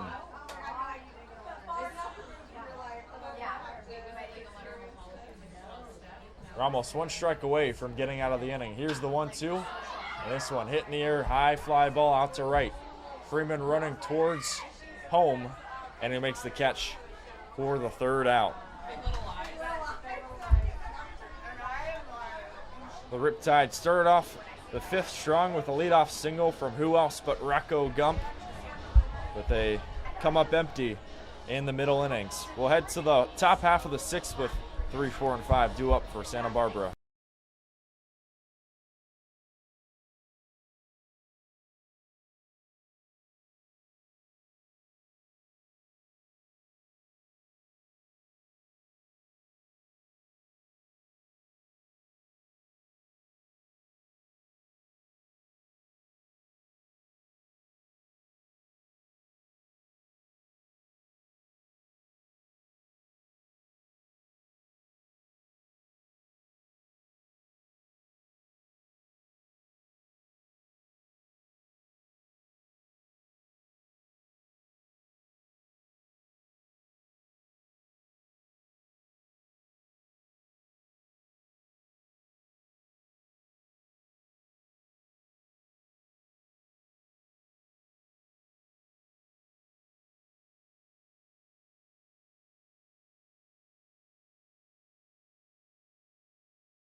Welcome back to the Great Park. The OC Riptide still leading the Foresters. They're up 5-1 here in the 6th inning now. 3, 4, and 5, Souza, Holman, and Pompey facing off against Arthur Liu. It's called the bullpen presented by Ticket Smarter. Liu's first pitch, nearly a strike, but misses for a ball. It's 1-0. After the game, head over to the Chick-fil-A in Woodbury Town Center, where they strive to glorify God and to be America's best quick service restaurant at winning and keeping customers. And don't forget, serving you is our pleasure. Back-to-back balls, and it's 2-0 from Liu.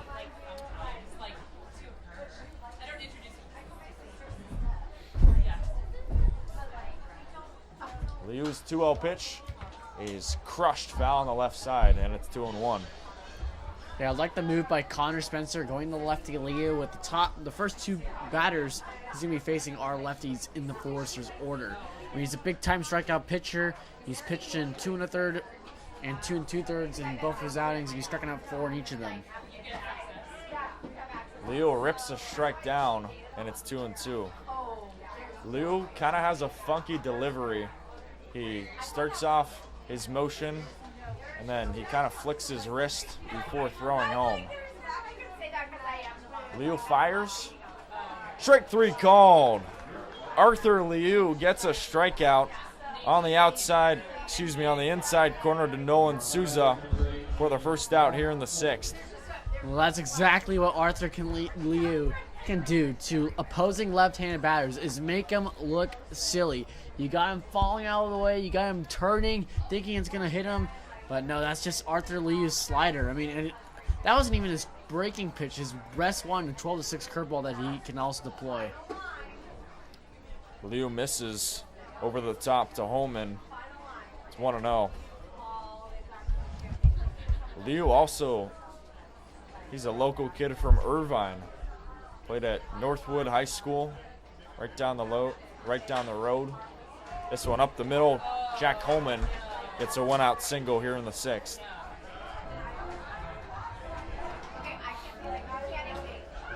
It's good to see a lot of these Riptide players are local kids. Plenty of them played in the Trinity League. A lot of them played not too far from the Great Park. Yeah, and I feel like, Santa Barbara isn't really like that. They have a few guys from their from their city on their roster, but compared to like a team like Conejo Oaks, maybe even Arroyo Seco, it's nice to see the Orange County Riptide foster some of the best talent from Orange County. TJ Pompey up, swings and misses at a breaking ball, and it's 0-2. Pompey behind on Arthur Liu here in the 6th. Pompey 0 for 2, but had an RBI ground out back in the 1st. Liu fires. That one clips the outside corner for ball 1-2.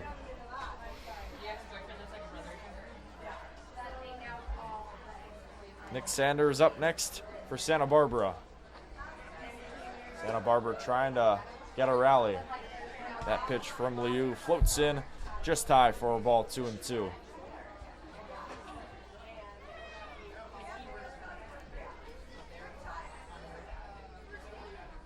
The 2-2. Another close pitch from Liu. That's the ball 3-2. Those are great pitches, Dylan. Super close. Can't be mad at that if you're Liu. Yeah, not sure exactly where they're missing, but it's very close. A payoff pitch, and that misses high for ball 4.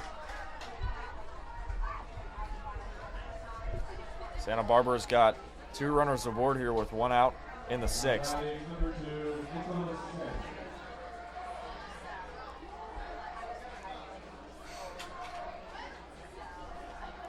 Here's Nick Sanders now, 0 for 2 tonight, but trying to give the Foresters some life.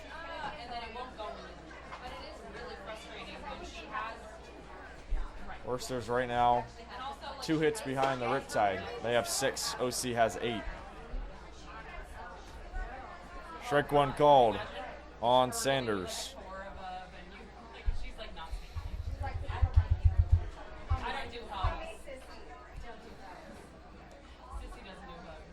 Liu looks home. Wave and a miss on Sanders, and he's behind 0-2.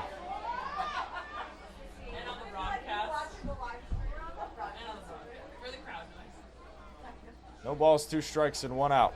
2 runners aboard here for Santa Barbara.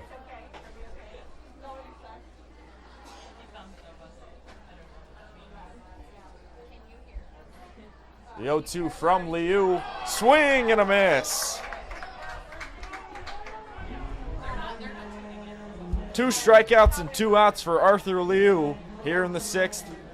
And the Foresters rally is shortened up just a little bit here in the 6th.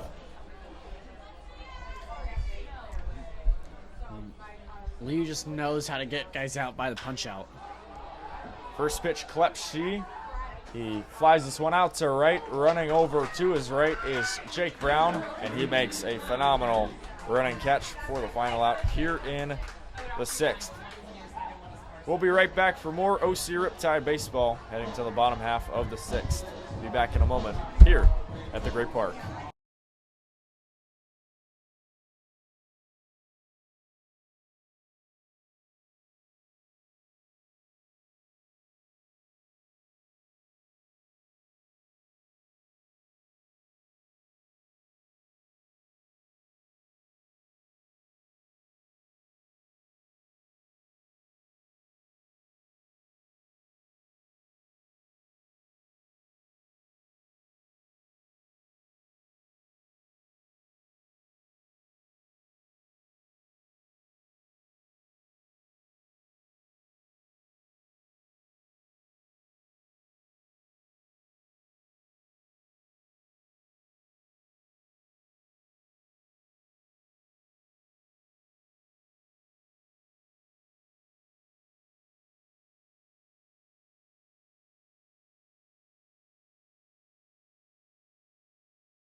Riptide hosting the Foresters here.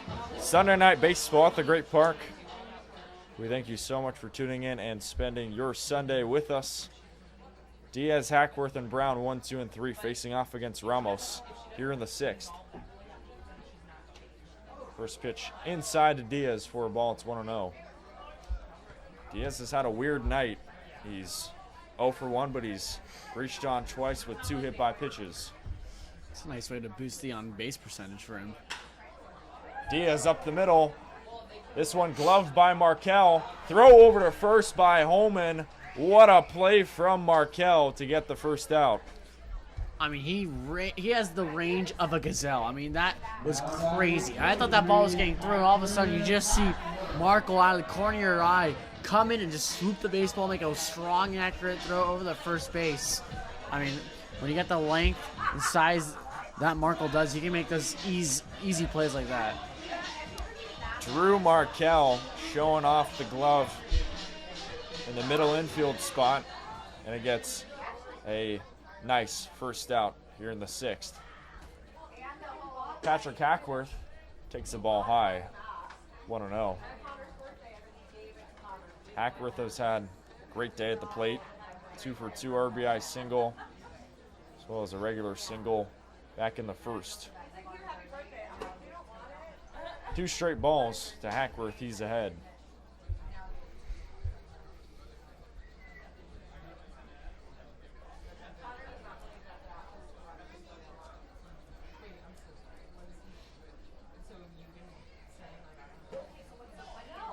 That one catches the zone. and it's 2-1. I like that pitch from Ramos. He's down 2-0. He's got an overpowering fastball, but decides to just drop in the changeup and maybe keep Patrick Hackworth on his toes. Wave and a miss there from Patrick Hackworth, and it's even 2-2.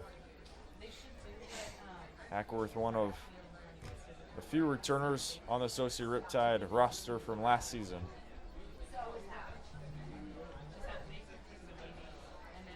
Ramos' 2-2 pitch. This one goes just a little bit outside, and it's 3-2. There are 4 returners on this Riptide roster. Nathan Kadena, Hackworth, who's at the plate, Sam Hasagawa, and Tyler Valdez. Payoff pitch, swing and a miss. Hackworth strikes out for the first time tonight. They're 2 up, 2 down for OC here in the 6th. Now batting number 28, Jake Brown. 2 quick outs for OC. Here comes Jake Brown trying to put an end to it.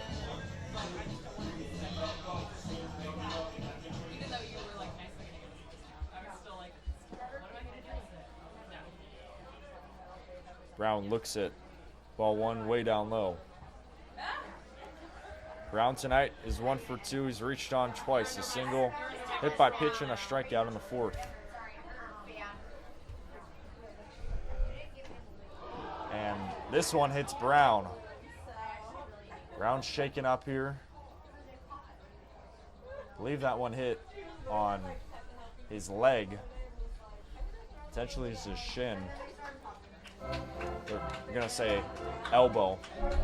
So Brown will reach a board here in the 6th, walking this one off, and the Riptide have a runner at first with 2 outs.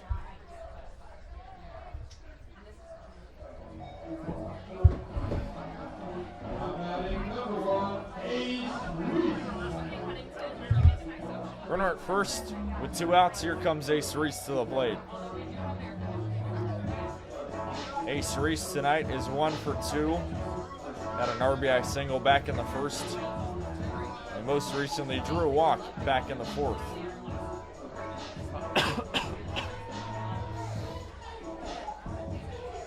And Brown is going to walk it off.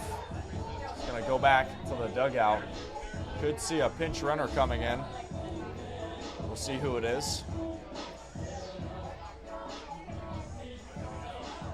Yeah, I'd much rather be safe than sorry here for Jake Brown. Don't want to risk an injury.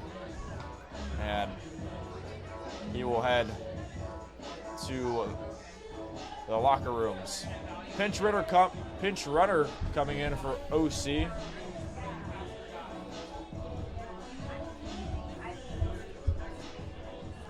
It'll be Jackson Kemmerer over at first, taking the place of taking the place of Jake Brown.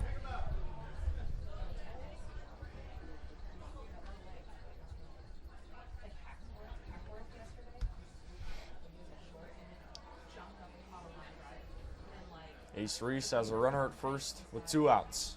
Ramos delivers. He gets the call. It's 0-1.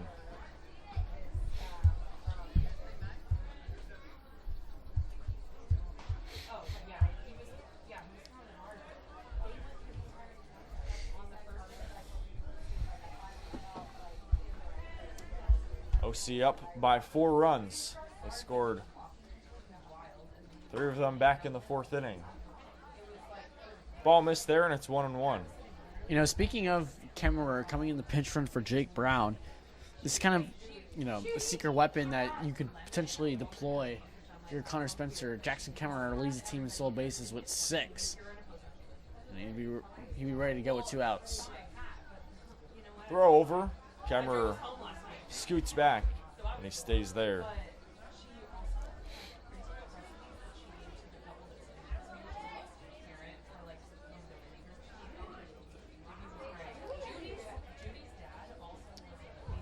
Next batter up is Brendan Wilkinson here for the Riptide in the 6th. Kemmerer's going. The throw from Maxey in time. A rocket from Maxey to gun down Jackson Kemmerer ends the Riptide threat here in the 6th. We'll head to the top half of the 7th with 8-9-1 due up for Santa Barbara for the 3rd time tonight. Stay with us, more OC Riptide baseball in a moment when we return.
Welcome back to OC.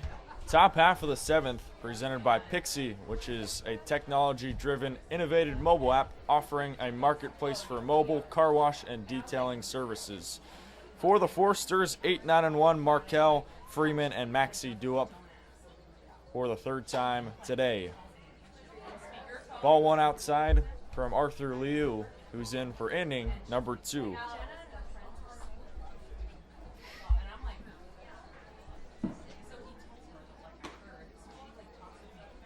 Hack and miss there from Markle, and it's 1-1.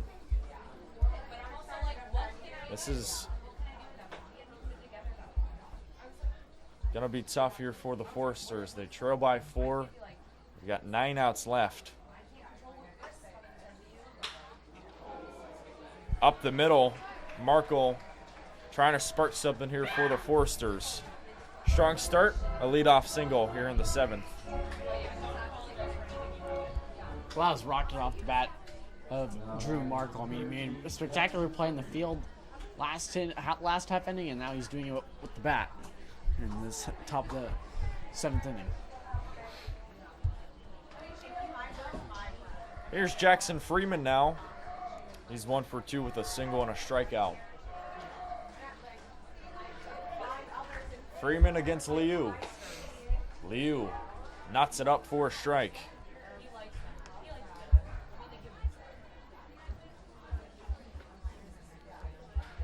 Liu in relief. Got 2 of the 3 outs through strikeouts. Riptide tonight have gotten 10 strikeouts. Parker and Liu doing wonders here for OC.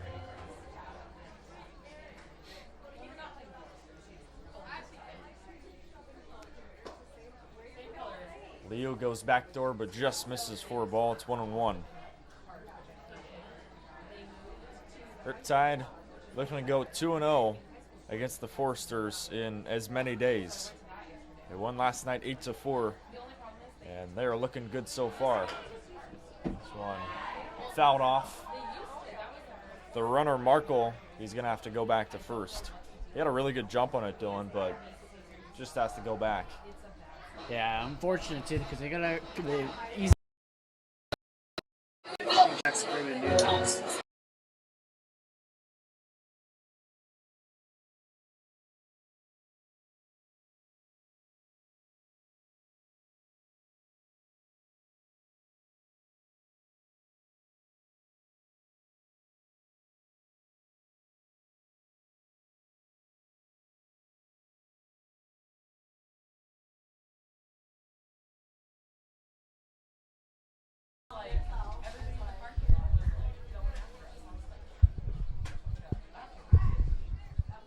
Apologies for the technical difficulties. We're back here at the Great Park. 3 balls and 2 strikes to Dylan Maxey, and he gets aboard with a walk.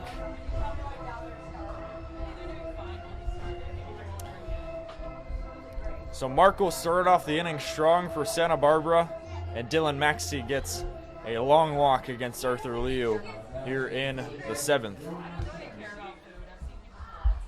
That's what you need, Dylan. You need base runners here in the 7th. 8 outs left, and Santa Barbara is once again threatening. Yeah, down by 4, top of your lineup, Bob. You just need any kind of situation possible to at least bring in some runs right now if you're Santa Barbara. Jonah Sebring fouls it off right side. It's 0-1.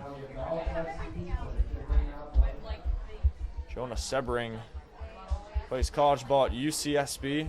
The Gauchos, phenomenal season this year in the Big West. He's played all across the CCL. Sebring, what a play from Gump, able to keep it in the ballpark, but that's still a single. Rocket off of the bat of Jonah Sebring, and its bases loaded with 1 out here in the 7th. And that's an excellent play by Gump, and it's just so unfortunate that he couldn't get out there. He tried putting the tag on Drew Markle, but Markle was able to just breeze by him on a little bit of a kind of moving his arms there, almost like a swimming motion. And Gump tried to appeal it to the umpire, saying that he did get him on a tag, but second base umpire didn't buy it. So bases loaded with 1 out here for the Forsters. This is the biggest chance they've got if they want to come back against the Riptide here at the Great Park. Yeah, very interesting move, too. He's pinch hitting Nolan Souza, the 3-hole hitter, who's a left-handed batter for the righty, and number 8, Daniel Patterson from Westmont. And this could be big for the Forsters. Patterson, a returner on this team. He was a CCL All-Star last season. Try to stay as unbiased as we can here, but this could potentially be a good call here for Daniel Patterson. Patterson hit .280 last season for Santa Barbara en route to a CCL showcase appearance. That's the All-Star game at the MLB Academy.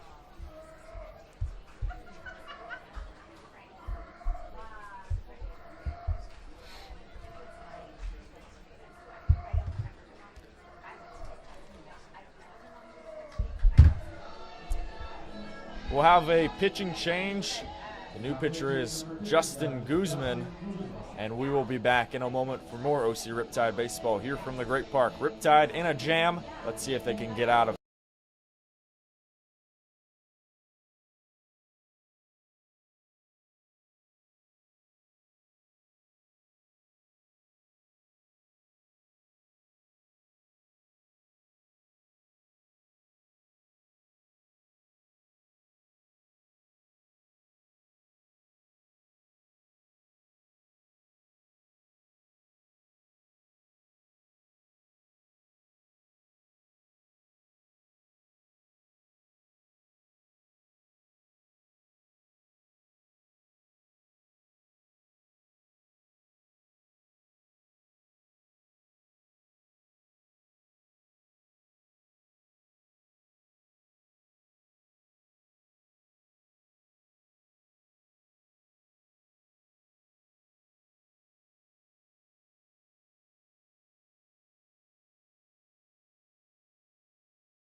Welcome back to the Great Park here in the top half of the 7th. Call to the bullpen presented by Belden Hutchinson. Here comes Justin Guzman relieving Arthur Liu, who's responsible for all 3 runners on the base pass. Daniel Patterson pinch hitting. First pitch slightly misses there for a ball, 1-0.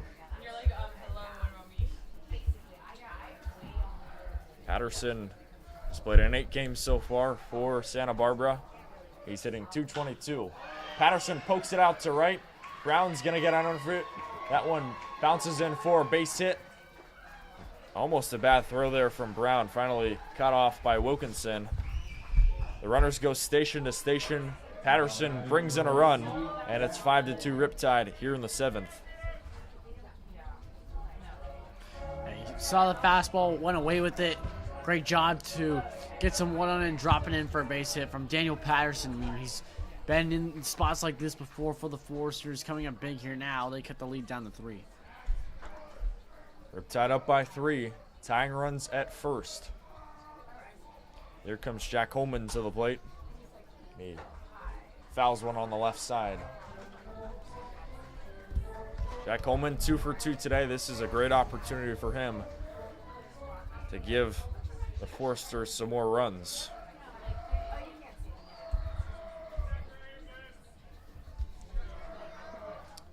The 0-1 to Holman bounces in for a ball. Good stop there from Wilkinson, and it's 1-1. This year for UCLA, Jack Holman was a strong presence. .223 batting average. He had a good amount of playing experience. 3 years so far for the Bruins. He takes the ball 2-1. He's been on base every single one of his play appearances tonight as well. Walk and 2 hard hit singles. 2 balls and 1 strike to Jack Holman. Here's the pitch. Laced up for a strike, and it's 2-2. A throw from Wilkinson went awry, and it went past Guzman, but it stays in the infield here. Big opportunity for the Foresters. We'll see if they can capitalize. They trail by 3. Guzman's 2-2. Holman hits it in the air, out to center. Diaz goes over to his left. He makes the catch. Coming in from third to score for the Foresters is Dylan Maxey, and it's 5-3. Foresters get another run back.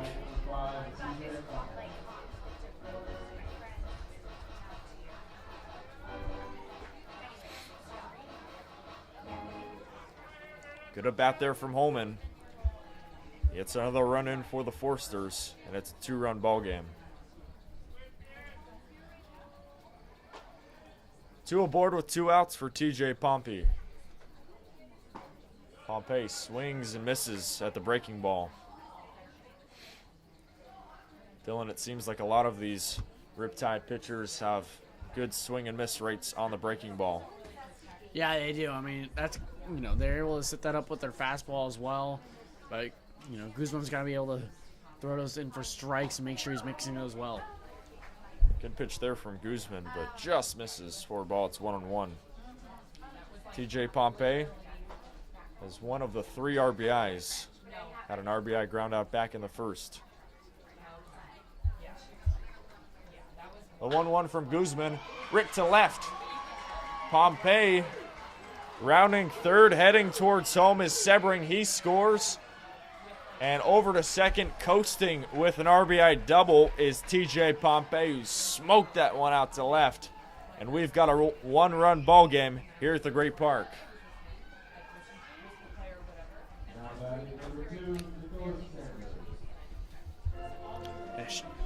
That ball was absolutely smoked. You got a hanging changeup, and TJ Pompey do not misses that one often. I mean, he slugged .516 at Texas Tech in his freshman year, and he just proved why. I mean, that ball was in the high 90s, maybe low 100s on the exit velo there.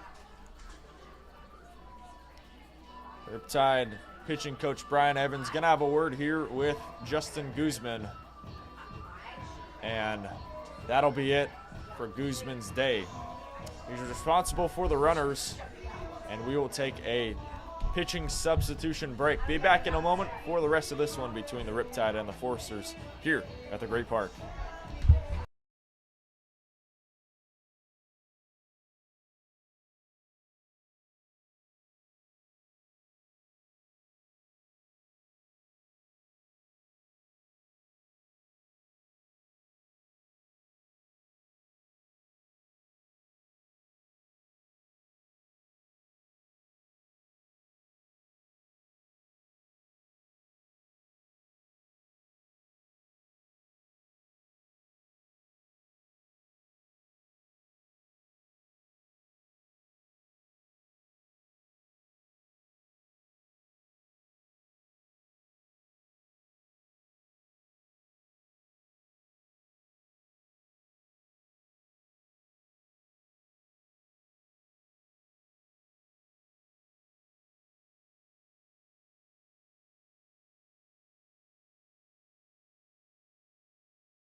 Pitching substitution for the Riptide presented by Rayborn. Out comes Guzman. In comes Cohen Thomas, who's in a jam here. Two runners in scoring position with 2 outs for Nick Sanders. Sanders stares at a ball downstairs. 1-0. I noticed too with Sanders striking out in his 2 previous at bats. He went to blue batting gloves. He was wearing pink earlier, just trying to maybe change something up and get something going. This one ripped on the right side by Sanders, crushes it and smokes it foul. That one smoked foul just like all of Pear Tree's Meats. Find them in Irvine, California, where there is always happy eats with Pear Tree's Meats. 1-1 to Sanders, the DH. He's 0 for 3. 2 strikeouts. Cohen Thomas looking for that final out. That one floats downstairs, apparently missed inside. 4 balls, 2-1. Big inning for the Foresters, 3 runs, and they might not be done yet.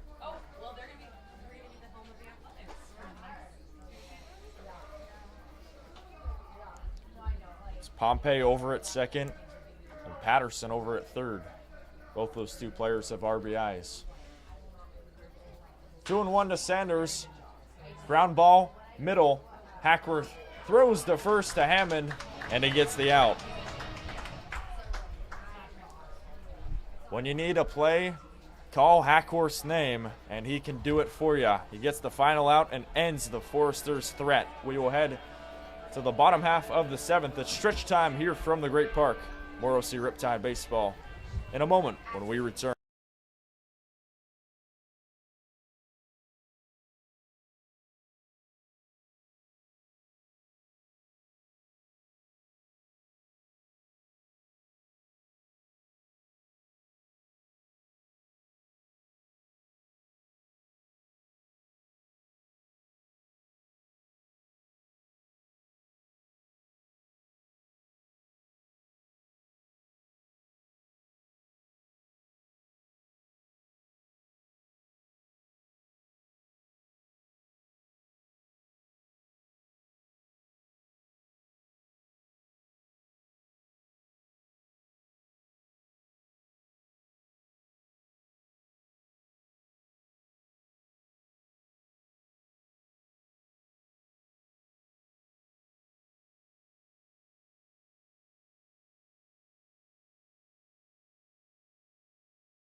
We're back here at the Great Park for more OC Riptide baseball. Andrew Elvis alongside Dylan Luden with our producer Jeff Wilson here at home. It's 4, 5, and 6. Reese, Wilkinson, and Gump against Diego Ramos for another inning. Riptide up by 1. They want some insurance. Trick called to Reese. 0-1. And Diego Ramos has done a really nice job out of the Santa Barbara bullpen, has provided a lot of stability. 2 innings, 1 hit, 2 strikeouts, no runs. Reese fouls it back home. I mean, and this is also kind of allowed, this outing by Ramos has allowed the Foresters bats to get back into this game. Score 3 last inning, and knowing that they got Ramos out on the mound for another inning, and he's been dominant so far. I mean, that just gives everyone a bit of confidence. So only allowed 1 hit in 2 innings against the Riptide. 0-2, swing and a miss. Reese strikeout for the first out here in the 7th. Now batting number 11, Brent Wilkinson. Strikeout number 3 for Diego Ramos, who strikes out Reese. We appreciate everyone for coming out here at the Great Park. If you haven't, make sure to come on out to support the Riptide in person. Great fan atmosphere, great food, and great team. Most importantly, the Riptide. Brennan Wilkinson bunts it left side. It rolls foul.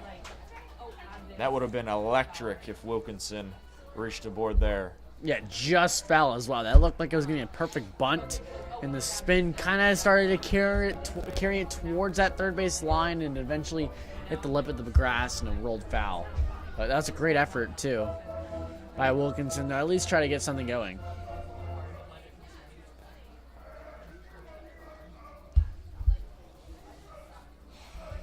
So Wilkinson's behind 0-1 here, searching for hit number 1. He hasn't been up to bat since the 4th.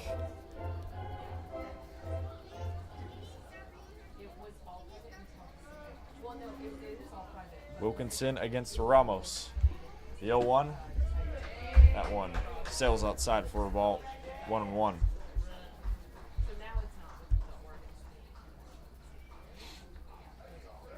Brendan Wilkinson. Very solid numbers so far.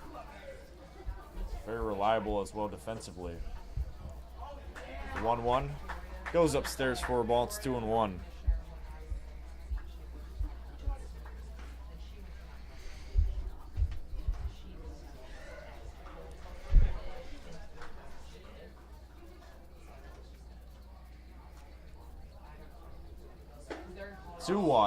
This one flips inside for a ball. 3-1. Riptide really want to replicate what the Foresters did in the 7th. Crowd the base pass. 3 straight runs for the Foresters. A 4-run lead.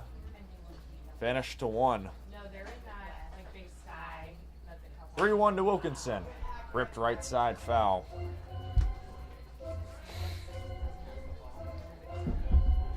Gump and Johnson due up next for OC.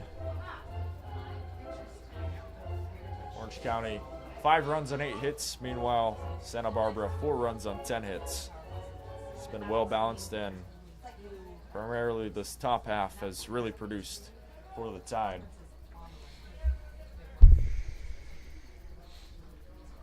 The payoff to Wilkinson. Cut on a miss, strike 3. That's out number 2. Now batting number 12, Rocco Wilkinson. That curveball just got Wilkinson there out in front. Good job by Ramos going to that in a full count as well. I mean, you gotta have some guts to throw that curveball there. If you got the feel for it, go for it. Why not? And he went for it there. Great pitch. 2 quick outs, both on strikeouts from Ramos, who has 4. And here comes Rocco Gump with the bases clear. Gump glimpses at ball 1.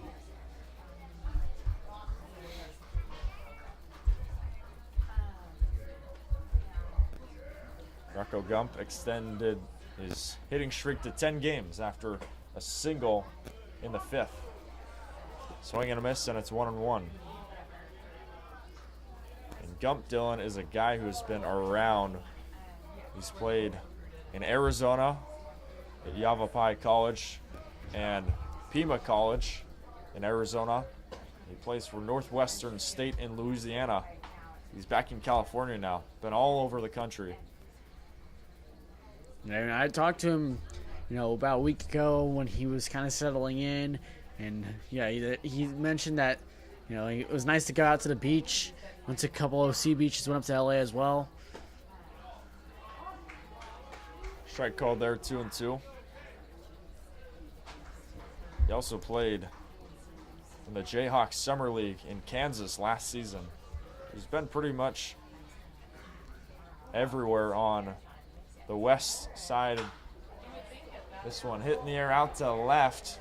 Running over is the center fielder Sebring, who makes a nice running catch for the third out here in the 7th. The Riptide go 1-2-3, and we will head to the 8th with the Forsters now trailing by 1.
Welcome back to the Wild Rivers press box here in Irvine, California. Andrew Revis alongside Dylan Luden and Jeff Wilson. It's 7, 8, 9. Klepsch, Markle, and Freeman due up, facing off against Cohen Thomas. Forsters got 3 runs in the 7th. They're trying to get more. Rocket left side, gloved by Hackworth. What a play from Patrick Hackworth, able to halt a heat-seeking missile here in the 8th. Yeah, that ball was absolutely shot out of a cannon off the bat of Klepsch, but right at Hackworth, who just had to follow the ball, track it in, and make the catch.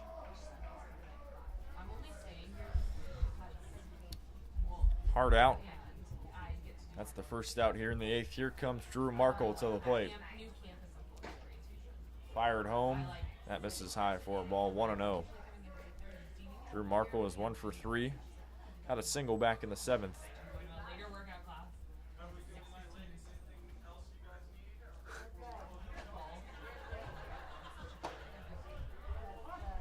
Strike called on the corner, and Markle is even here, 1-1. The Riptide and the Forsters, second and third place teams in the CCL South. This is a big game with a lot of stakes here in the early portion of this season. Ball missed down low, 2-1. Every game counts, Dylan, and the Riptide definitely want this one. Yeah, and if they win, they're going to tie the Foresters at the top of the CCL South standings. Ball inside, and it's 3-1. With a purpose, yeah. That's how I always win my season. I get bleacher tickets. OC won last night 8-4, and they're looking to increase their winning streak to 5 games. Up by 1. The 3-1. Tapper on the left side, jumping play. Gump, right side to Hammond, and he makes an incredible play for the second out. This time, Gump was able to get someone out on a high chopper. I mean, last time he tried tagging the runner from second to third, and he couldn't get the tag applied. This time, he's showing why he was named to the all-conference team on defense this past season for Northwestern State. Here's Jackson Freeman up for the 4th time today. From Ladera Ranch, California. He stares at a first pitch strike. He's 1 for 3 tonight. Trying to potentially start a 2-out rally here in the 8th for the Foresters. Swing and a miss, and it's 0-2. Cohen Thomas 1 strike away from going 1-2-3 against the Foresters here in the 8th. Thomas trying to shut the door. Thomas throws home. Outside, 1-2.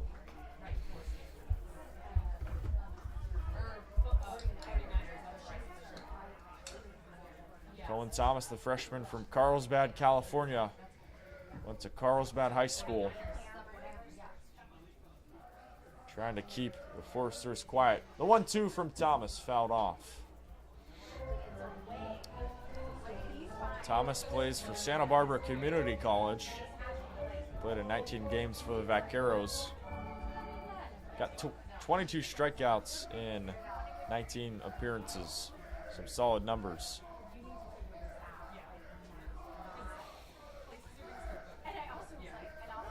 Thomas is 1-2. Goes outside and away. It's 2-2.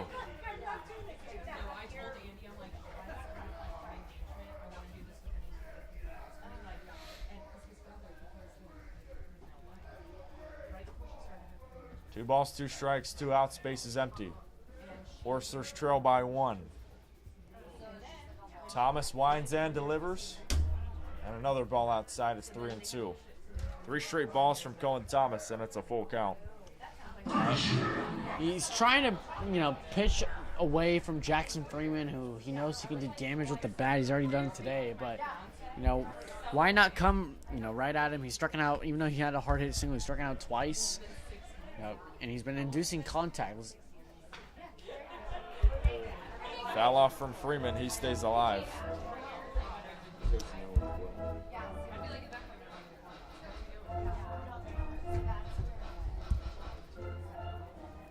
Freeman battling it out here against Cohen Thomas. Here in the Irvine night. 3 balls, 2 strikes, 2 outs. Another pitch from Thomas, and that misses high for ball 4. So a long at bat there from Jackson Freeman. Eventually pays off. He gets a 2-out walk here in the 8th. I mean, just great patience. I mean, you're down 0-2 in the count. You work all the way back to get yourself a walk. And, Jackson Freeman, he displayed that at Northwestern. He displayed his balance of patience, getting walks on base percentage with the slug. And this time there, he just waited it out and put together a nice battle against Cohen Thomas. Here's Dylan Maxey due up for the 5th time. He takes a strike. Dylan Maxey, good day at the plate. He's 2 for 3 with a walk. Maxey, a sophomore from Friendswood, Texas. Played for Texas Tech. Pickoff over at first, nearly got Freeman. That was some nice reaction from Cohen Thomas, who was slightly off. this season for Texas Tech, excuse me. He hit 349 in 30 games. The throw from Wilkinson online. Is it in time? He's off the bag. That's what the Riptide are saying, and it's not in time. Great jump there from Freeman. He puts the tying run into scoring position.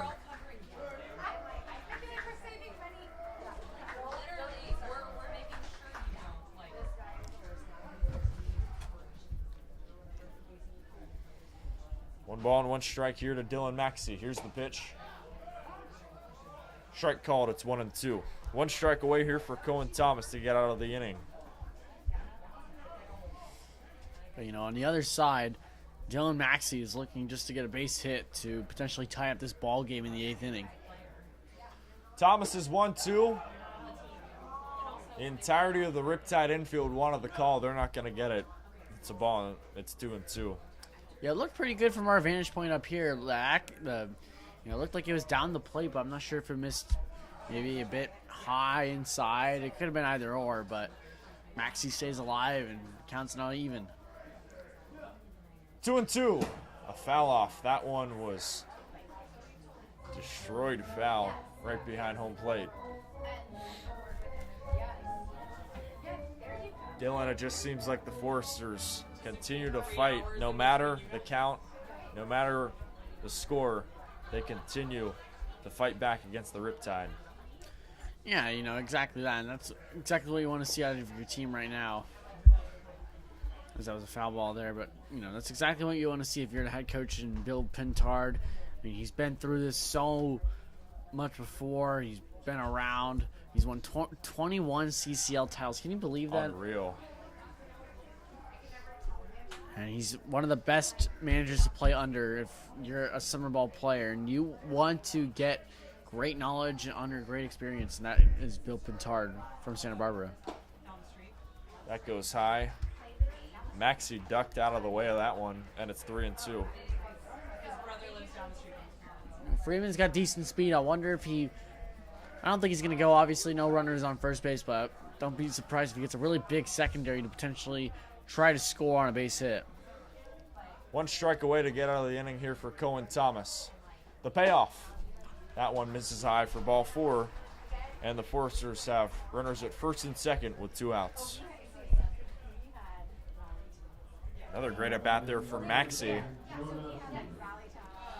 Yeah, they're just tiring out Cohen Thomas right now, too. He was 1 out away. He was having an excellent outing, but these last 2 batters, and Freeman and Maxey have put together great at-bats that have run in the full counts.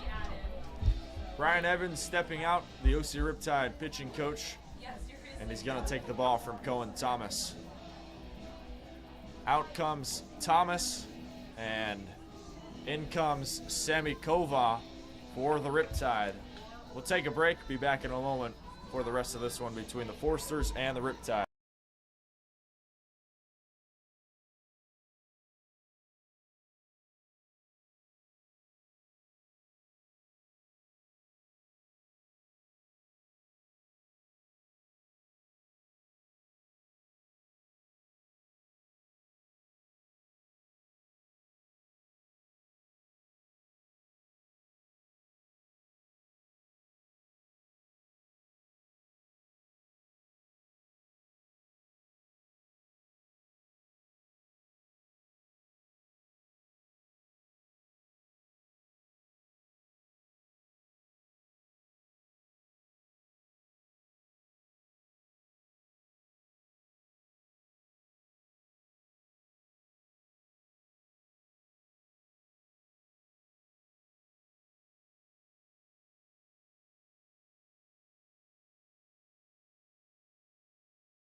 The sponsor of the Riptide is Ammunition Wines and Whiskey. Ammunition crafts wines and whiskey for the rugged of spirit, persistent of heart.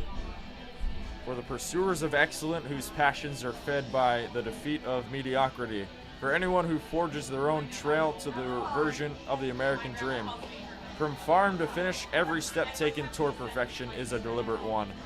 Come to the Great Park for a glass of Ammunition Wines and Whiskeys here at any OC Riptide game. We appreciate you for tuning in and spending your Sunday evening with us. Sunday night baseball here at the Great Park. The Riptide versus the Foresters battling out here in the CCL South Division. New pitcher in. Here comes Sammy Kova relieving Cohen Thomas. Kova has only played in one game. Played against the Sunrays 8 days ago, where he was strong. 2 innings pitched, 0 hits, 0 runs, with 3 strikeouts.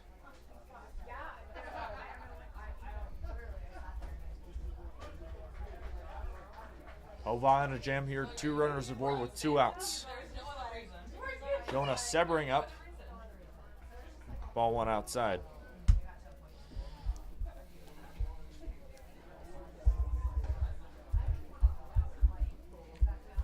Even though Kova didn't really see much action his freshman year at Oregon, only pitched 2 innings. He was ranked as a top 5 left-handed pitcher in California for his high school class. Wave and a miss to Sebring, and it's 1-1. Also, we didn't mention this earlier, but this is kind of a little bit of a homecoming of sorts for Jonas Sebring. He's not really from the area, but he spent his previous time at Golden West Community College in Huntington Beach, not too far from Irvine. 1 ball, 1 strike against Jonas Sebring. Kova taking his time, fires home. That misses low for a ball. 2-1. Sebring, he's also been around the CCL. In 2021, played for Arroyo Seco. In 2022, played for Healdsburg in the CCL North Division. The Pruden Packers won a championship that year. So he's got some hardware. 2-1. This one popped up. Will it stay in play? Right side. It'll go foul, but not by much. Yeah, it's probably the closest it could be from being fair. I mean, it looked like it was going to go foul, and it just kind of was tailing inwards as well.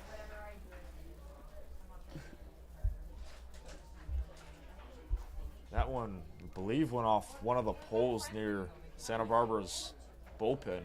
Very close play. Unfortunate for the Riptide. 2 balls, 2 strikes, 2 outs, 2 runners aboard. Kova fires. This one demolished by Sebring. Goes foul on the left side. Riptide fortunate that it goes foul. Yeah, he was way, way out in front of that curveball there from Sammy Kova. After that wasn't really an ugly swing when you have that exit velocity like that, but it was far too early. Sammy Kova trying to get the final strike. Another 2-2. Swing and a miss. Sammy Kova strikes out Jonah Sebring to end the Santa Barbara threat, and we will head to the home half of the 8th inning. The Riptide are up by a thread. They're up 5-4, trying to stave off a Foresters comeback. Be back in a moment. More OC Riptide baseball here at the Great Park.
We're here in the 8th inning for more OC Riptide baseball.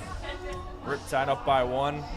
It'll be 7, 8, 9, Johnson, Hammond, and Thomas facing off against the new pitcher for the Foresters and Will Rogers.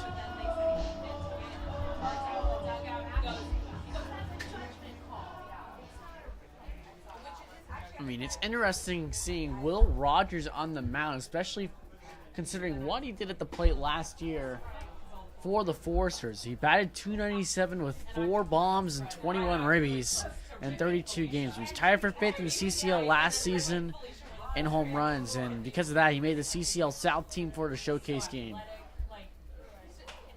Mind you, as a hitter, not as a pitcher, too. Will Rogers, one of the returners on this Foresters team, and yeah, he's a phenomenal two-way player. You don't see many of those, especially in summer ball, Dylan. No, yeah, I mean, he's got the pop as a hitter, and you know, he can rack up the strikeouts as a pitcher as well. He's looking to get a strikeout here on Luke Johnson. He's behind 0-2. Rogers fires. That one goes high. 1-2.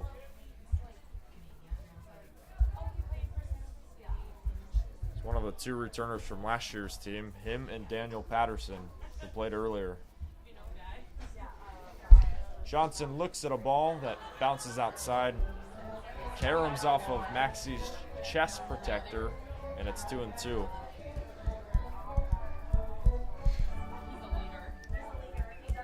The Riptide can turn over the lineup. They can get it up to the top. Definitely would feel good about themselves. Johnson hammers one right side. It goes foul.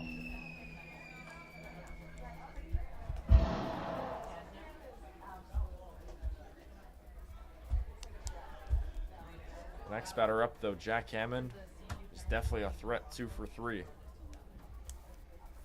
Riptide want to start something.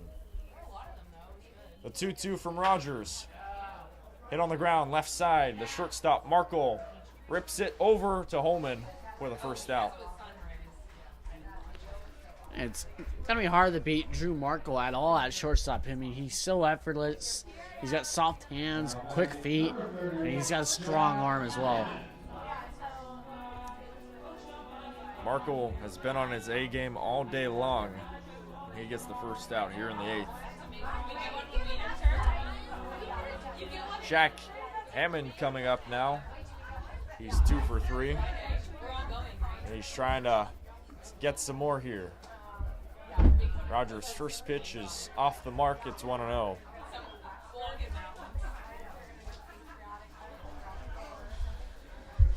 Riptide have 8 hits. And Hammond's trying to get a 9th. 2-0, back-to-back balls.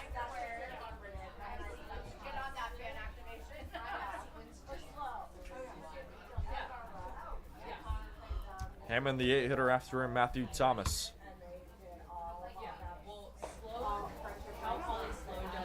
A strike call there, and it's 2-1 to Jack Hammond. Look around the CCL scoreboard. Arroyo Seco 18, Academy 1. Big win for the Saints, who continue to roll. Swing and a miss, and it's 2-2.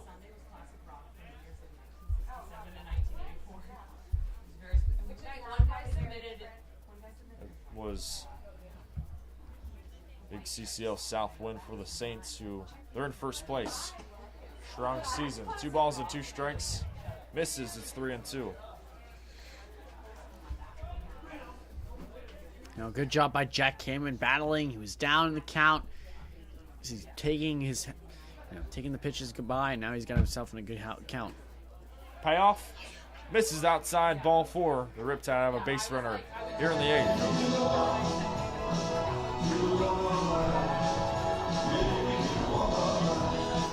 So, 1-out walk for Jack Hammond. May have started something for OC. Here's Matthew Thomas, up for the 4th time today. He's 0 for 3, but he is trying to break out in a big way for the Riptide.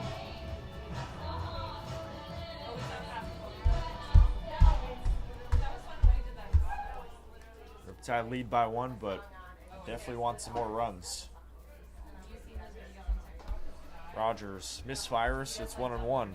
1-0, excuse me. Okay, like what's this song, and then kind of ask them for their taste, and we like will cue songs up, and then be like, do you want to play again and go to double your money? And Swing and a miss there on Thomas. It's 1-1. That breaking ball had a ton of movement there from Rogers. there's certain ones that I can't, but some A slider floats in there for a strike, and it's 1-2.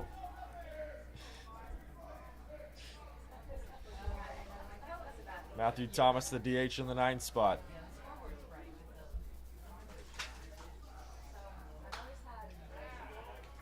Cal Golden Bear. Foul off on the right side. Once again, he stays alive. The Oaks and the Sunrays played earlier today. The Oaks won 11-6. So this game has a lot of implications in the CCL South standings. Pickoff late on Hammond. The Oaks right behind the Riptide in 3rd place. The 1-2 from Thomas. He clubs and misses, and that's out number 2. It seemed like the whole at bat Rogers was setting up Thomas for that curveball in the dirt. And once he got Thomas to 2 strikes, and Thomas he put up a good battle, fouling off some pitches. But once he got the 2 strikes, Rogers was able to bury him with the hammer. So the lineup goes up top to Michael Diaz. Diaz is hitless, but he's reached on twice with 2 hit by pitches. Scoots away from that one, misses inside and low, 1-0. Will Rogers trying to keep the Riptide off the scoreboard once again. Swing and a miss, and it's 1-1. Riptide scored runs in the 1st, 2nd, and 4th innings. And since the 4th, they have been quiet. Rogers against Diaz. Diaz hits one high in the air out to right, floating right to Freeman. And that is the final out here in the 8th. So 1-out walk from Jack Hammond. Comes up empty for the Riptide to leave the runner on, and we will head to the top half of the 9th. Chance for the Forsters to tie or take the lead. We will see you then in a moment. Great part.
Sammy Kova trying to shut the door on a Foresters comeback.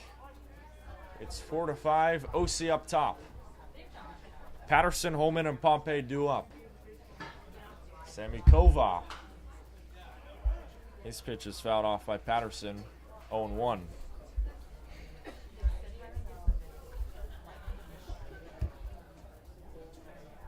Kova from Ladera Ranch went to Santa Margarita in the Trinity League. Played for Oregon this year, only appeared in 3 games for the Ducks. That pitch misses high and outside to Patterson. It's 1-1.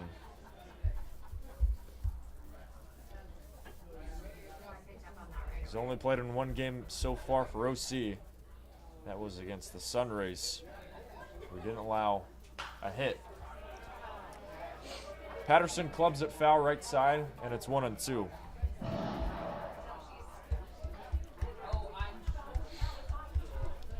Yeah, I know he's light on that pitch right there. I think Kova should go with that changeup to Patterson, kind of low and away. Let that thing kind of fade away from the batter and see what happens.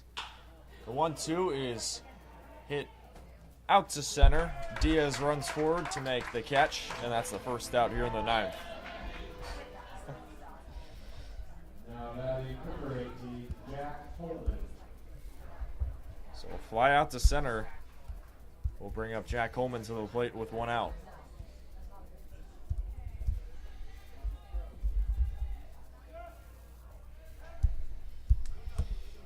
Holman responsible for an RBI back in the seventh, a sacrifice fly out to center.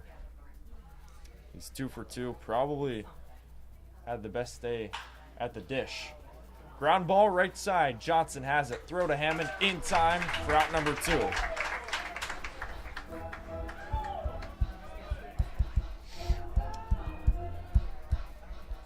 Two harmless outs. Riptide retire him. And here comes TJ Pompey to the plate. Last out for the Forsters.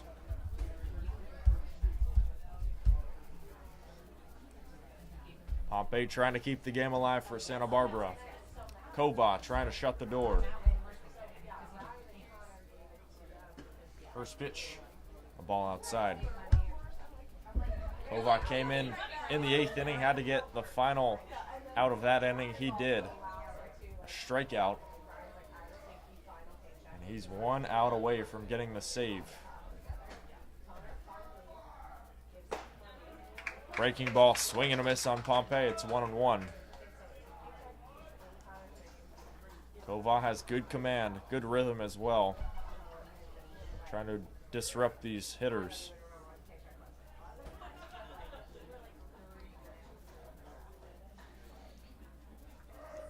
Kova winds and fires. Misses for a ball outside, 2-1. TJ Pompey tonight, he is 1 for 3 with 2 RBIs, an RBI ground out and an RBI double. He had the double back in the 7th.